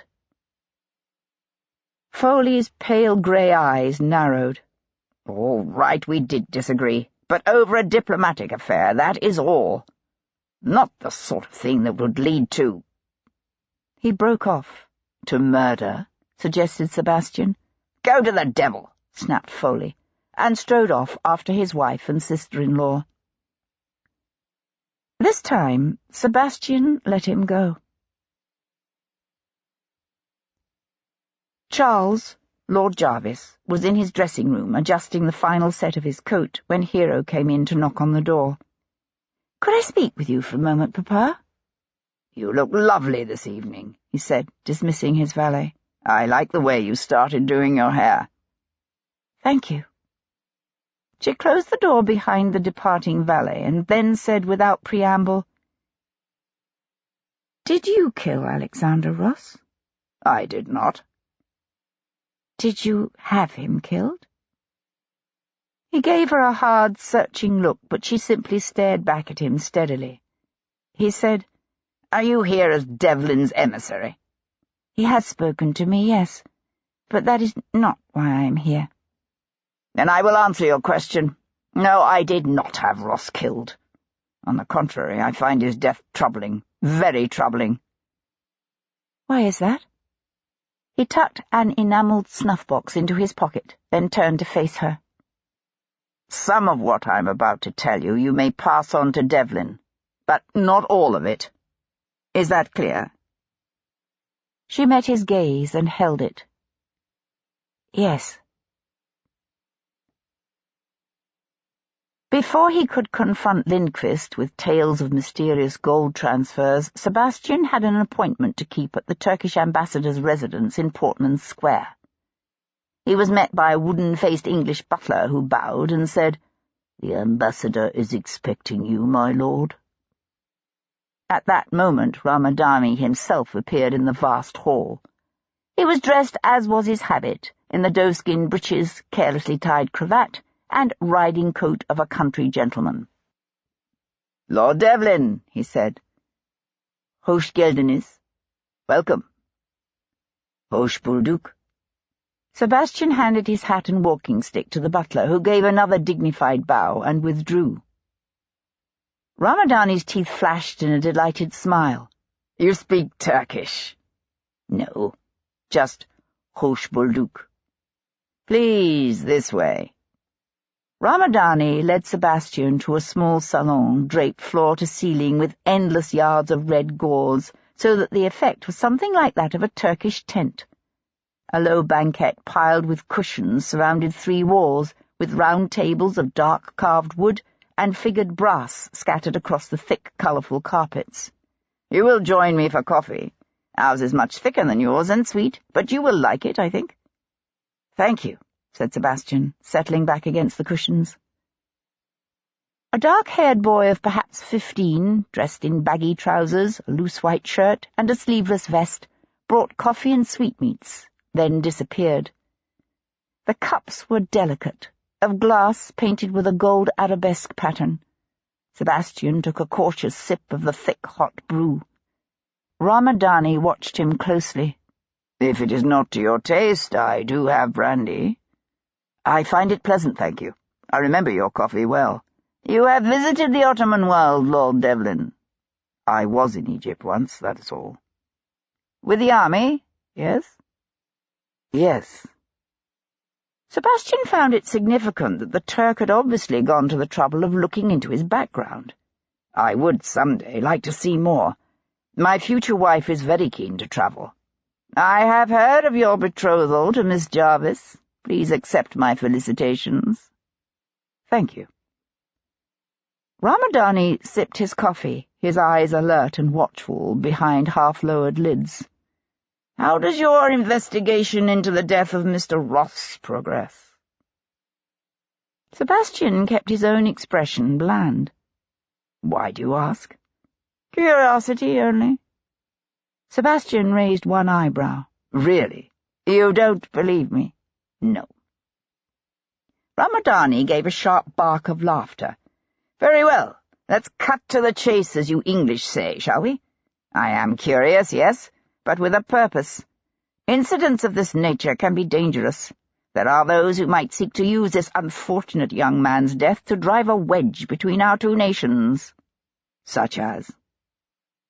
The ambassador reached for the tall glass and silver water pipe that stood beside him, and began to prepare it, loading the bowl with tobacco, and covering the tobacco with a fine metal screen.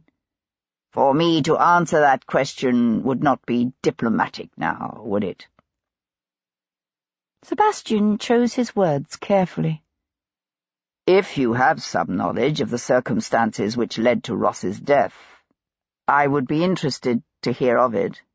"If I learn anything, you will, of course, be the first to know." From a perforated covered brass box, the Turk extracted glowing coals and carefully placed them atop the screen. "You have smoked the nargila?" asked the ambassador, handing him one of the pipe's 2 hoses. "In northern Africa, I believe they call it the shisha." "I have, yes." The wooden mouthpiece was decorated with smoothly polished nuggets of aquamarine and garnet. Holding it between his lips, Sebastian inhaled, the charcoal flaring as the air was pulled through the tobacco and down to bubble up through the water.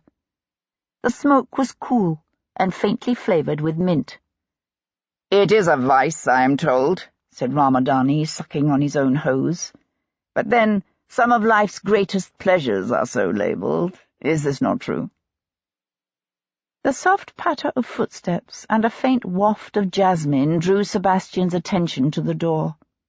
Small and delicate and breathtakingly lovely, a woman slipped into the room. Unlike her husband, Yasmina Ramadani was dressed in the style of her homeland, with a short fitted jacket of dark purple velvet worn over a white filmy silk blouse, and a brocade-divided skirt that Sebastian suspected Miss Jarvis would love. A necklace of gold coins draped her long, thin neck. On her head she wore a purple velvet cap, edged with more small gold coins. But her hair flowed loose, a glorious cascade of auburn-tinted dark waves. She looked to be somewhere in her 20s, with almond-shaped eyes, a long nose, and full, sensuous lips that broke into a wide smile. "I believe you have not yet met my wife, Yasmina," said the ambassador. Rising to his feet, Sebastian swept her a gracious bow. "Madame Ramadani, how do you do?" He found himself looking into a pair of thickly lashed, piercingly intelligent green eyes. "Lord Devlin," she said, extending a tiny, almost childlike hand, "my husband has told me much about you. Welcome to our home." Her English was good, exotically accented, yet very clear. But then, a woman sent to seduce some of England's finest would need to speak the language well. "You like the nargileh?" she asked, coming to lounge gracefully on the carpet beside them. Rather than take her husband's hose, she reached for Sebastian's, her eyes on his as she took the mouthpiece between her full lips and sucked. Still holding his gaze, she pursed her lips and blew out a soft stream of mint-scented smoke. "It is certainly more pleasant than sniffing snuff." She gave a delighted laugh. "It does not shock you to see a woman smoke?" "I've seen it before, in Egypt." "So you know our lands?" "Not well, no." He took the hose as she handed it back to him, her fingertips brushing his ever so discreetly. He said, "Do you miss Stamboul? Life is very different here, is it not?" "It is, but not unpleasantly so, especially now that summer is here. I am very fond of your city's parks. It is wonderful to be able to ride out every morning, even though we live in the middle of London. The ambassador is an early riser, in the saddle always with the dawn. But me, I prefer to wait until the sun has chased away the mist." She paused, her head tilting prettily to one side. "Do you ride in the park, my lord?" "Sometimes, yes," said Sebastian, once more drawing the sweetly scented tobacco deep into his lungs. Her gaze holding his, her smile a warm secret that beckoned and tantalized, she reached once more to take the water-pipe's hose from his hand. "Then, perhaps, I shall see you there." His visit to the Turkish ambassador's residence left Sebastian with much food for thought as he turned his horses once more toward the east, to Stepney. Until now he'd given little credence to the rumours that Alexander Ross had been romantically entangled with the wife of the Turkish ambassador. Not only did it fly in the face of everything he thought he'd come to know about the man, but the logistics of such a liaison had seemed too fantastic to be credible. Now he understood only too well how such a relationship could have come about. And yet he still found himself unwilling to believe it, although he also recognized that he could simply be allowing his sympathy for the dead man to cloud his judgment. There was certainly no doubt in his mind that Yasmina was a beautiful, brilliant young woman well versed in the arts of seduction, and that her husband had attempted to set her to work her wiles on Sebastian himself. Why? Sebastian wondered. To discover what he might have learned about Ross? Or to lure Sebastian to his own death? By the time he drew up before the Swedish trader's neat white brick house with the yellow shutters, the setting sun was throwing long shadows across the narrow cobbled streets. The house's shiny black door stood open wide. A red-faced, sweating constable on the footpath out front was shooing away a gawking crowd of half-grown boys. A hackney carriage waited nearby, the bay between the poles twitching its dark tail against the buzzing flies.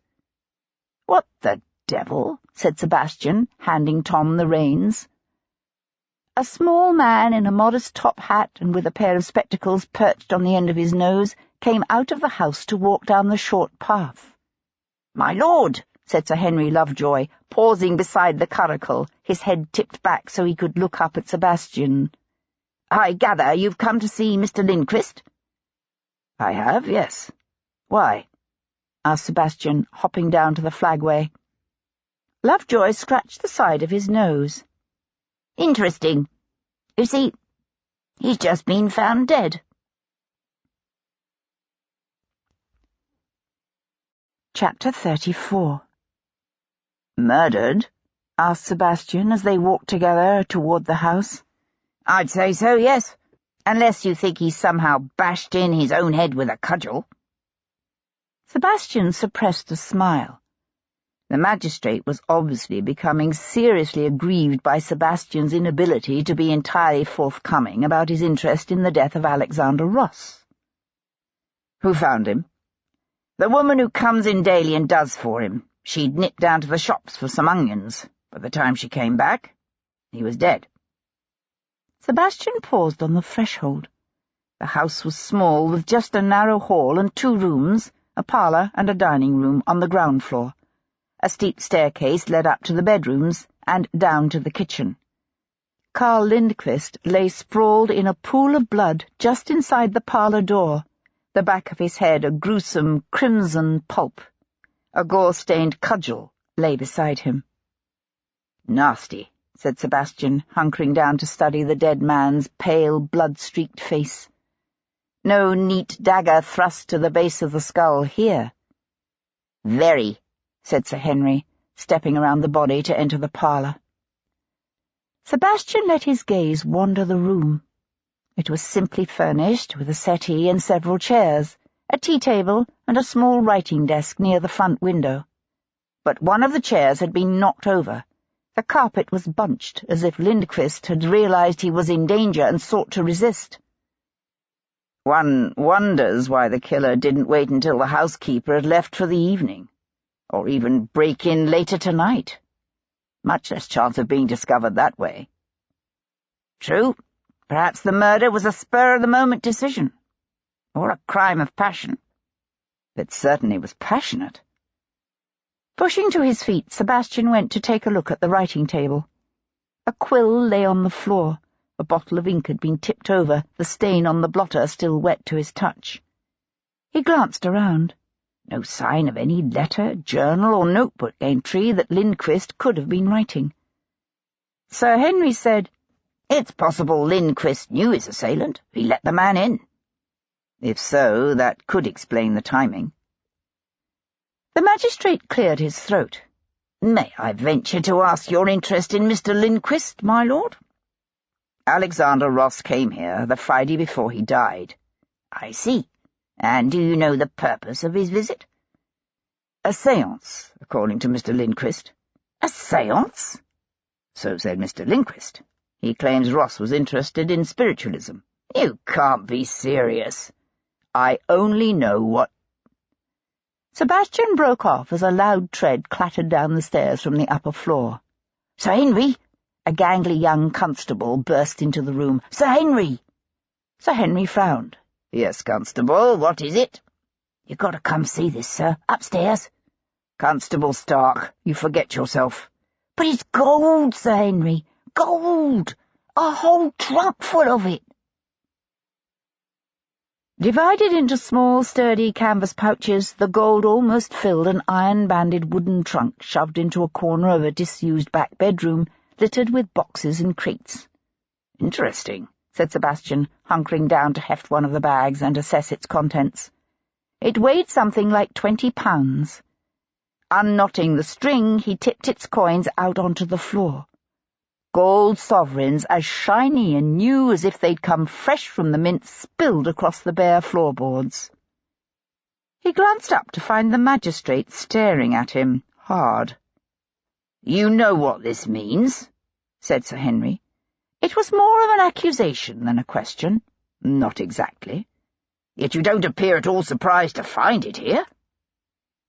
Sebastian rose to his feet.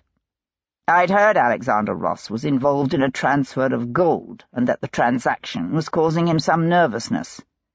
but I didn't know for certain the gold was going to Carl Lindquist, and I can't begin to hazard a guess as to its purpose." Sir Henry frowned down at the open trunk. It represented a staggering sum, and it would be his responsibility to keep it secure. He nodded to the young constable. "I want a heavy chain and a padlock brought here at once. Then I will personally be escorting this to Bow Street." "Yes, sir," said the constable, dashing off. Sir Henry shifted his gaze to Sebastian. "I assume you'll be attending the exhumation of Ross's body. It's scheduled for 8 tomorrow morning." "I'll be there," said Sebastian, turning toward the door. Hopefully, Alexander Ross would be, too. "I trust all is set for tonight?" Sebastian asked some time later as he prepared for Lady Weston's ball. "It is, my lord," said Calhoun, smoothing the set of Sebastian's evening coat across his shoulders. "I've arranged to borrow a wagon and a dark mule from my mother, and before he left for Brighton, Jumping Jack kindly lent Dr. Gibson his wooden spades and various other tools of the trade. He also bribed the sexton of the churchyard to oil the gate's hinges and leave it unlocked." Sebastian adjusted the snowy white folds of his cravat. "What time does Jumping Jack suggest?" 2:30, my lord, as most residents of Mayfair will have found their way home by then. Sunrise is at 6. We ought to have a good 3 hours before the humbler residents of the city begin to stir again." Sebastian cast a glance out the window. Thick clouds had come roiling in shortly after nightfall, obscuring moon and stars. "Let's hope the rain holds off. At least it will be dark, my lord." "That it will." Sebastian slipped his watch into his pocket. "You and Tom take the wagon and collect Gibson and Mr. Ross.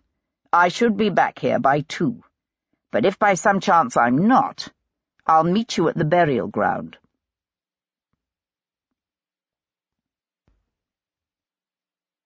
Chapter 35. Sebastian arrived at Lady Weston's ball at the unfashionably early hour of 12:15. Miss Jarvis, looking splendid in gossamer fine silk of the palest pink with rosette and pearl-trimmed swags around the hem, did not put in an appearance until long past 1. "I was beginning to think you must have changed your mind," he said, walking up to her. It came out considerably less gallant and more impatient than he'd intended. She held a painted silk fan trimmed with fine lace and had a strand of pearls woven through her hair, but there was nothing either fragile or frivolous about the way she assessed him through narrowed eyes. "Why, have you a pressing engagement elsewhere?" she said, with an insight he found unsettling. "At this hour?" He let his gaze rove casually over the glittering rooms, the bejewelled ladies and exquisitely tailored gentlemen, and lowered his voice.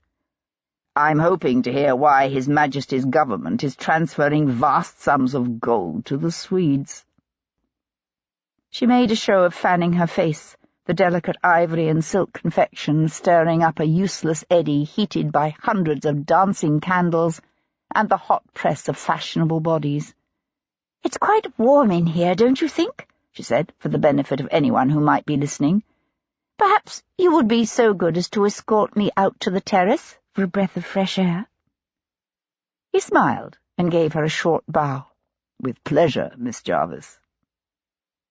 The terrace, overlooking the darkened gardens, was largely deserted, thanks to a gusty wind that had blown out most of the festive hanging lanterns. Heedless of the threat to her carefully curled locks, she walked to the stone balustrade at the edge of the terrace and drew a deep breath. "Smells like rain." "I sincerely hope not," said Sebastian. She glanced over at him in surprise. "Why? We need a good rain to clean the air of dust and wash down the streets." "True," he agreed. "Unfortunately, rain would also make St. George's burial ground a muddy mess." She was silent for a moment, as if collecting her thoughts. Then she said, "I am not betraying my father's confidence in what I am about to tell you. It is known in certain circles Yet the fewer who know, the better. I understand. 2 weeks ago, at Örebro, Britain signed a treaty with both Sweden and Russia. It is a peace treaty without any alliance obligations, which represents something of a failure for Russian diplomacy, since the Tsar has been pushing for more. It was difficult sometimes to remember, but Russia had officially been at war with Britain for the past 5 years. He said, "Go on."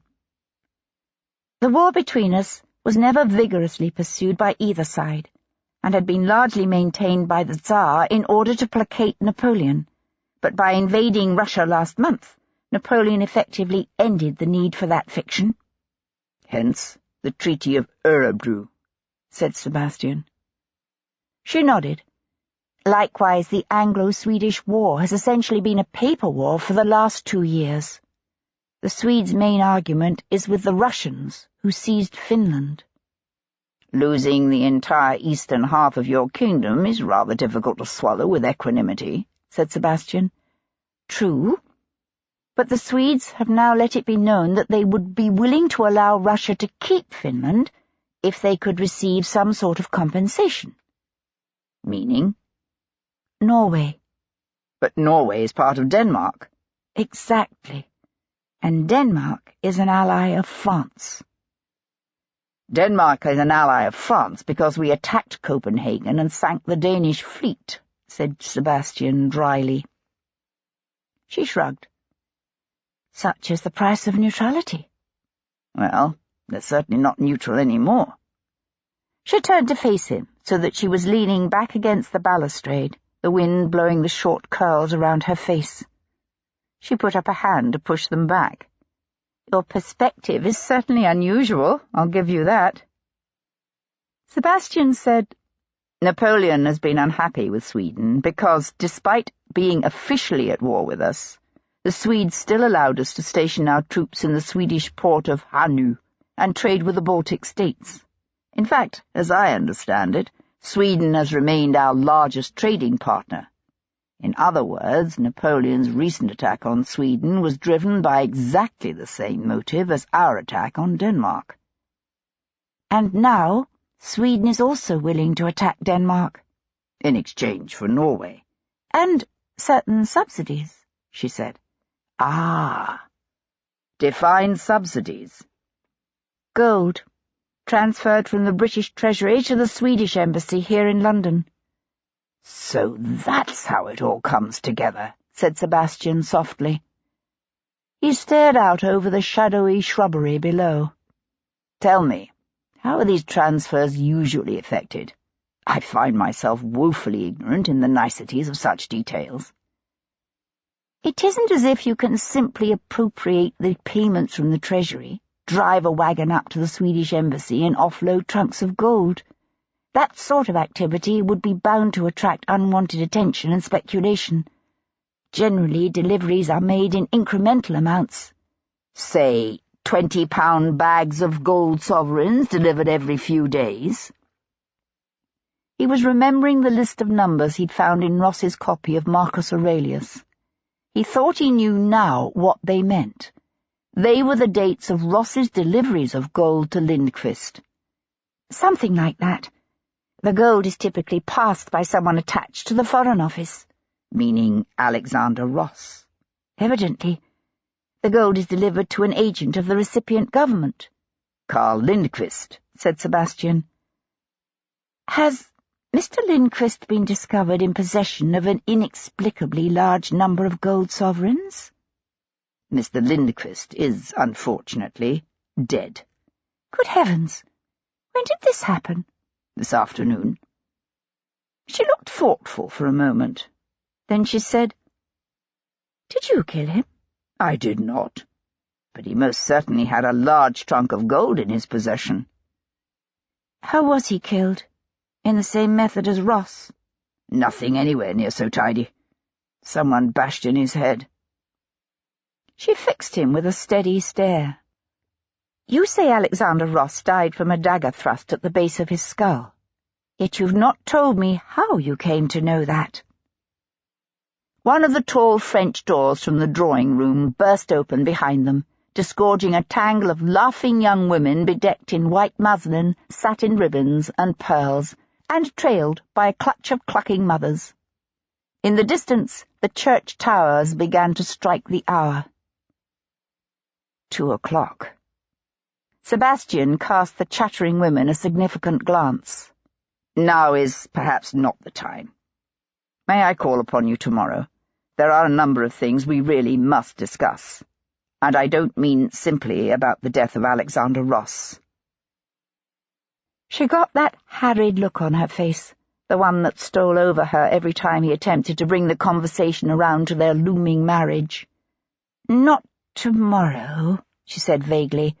"I already have several previous engagements." Tuesday morning, then.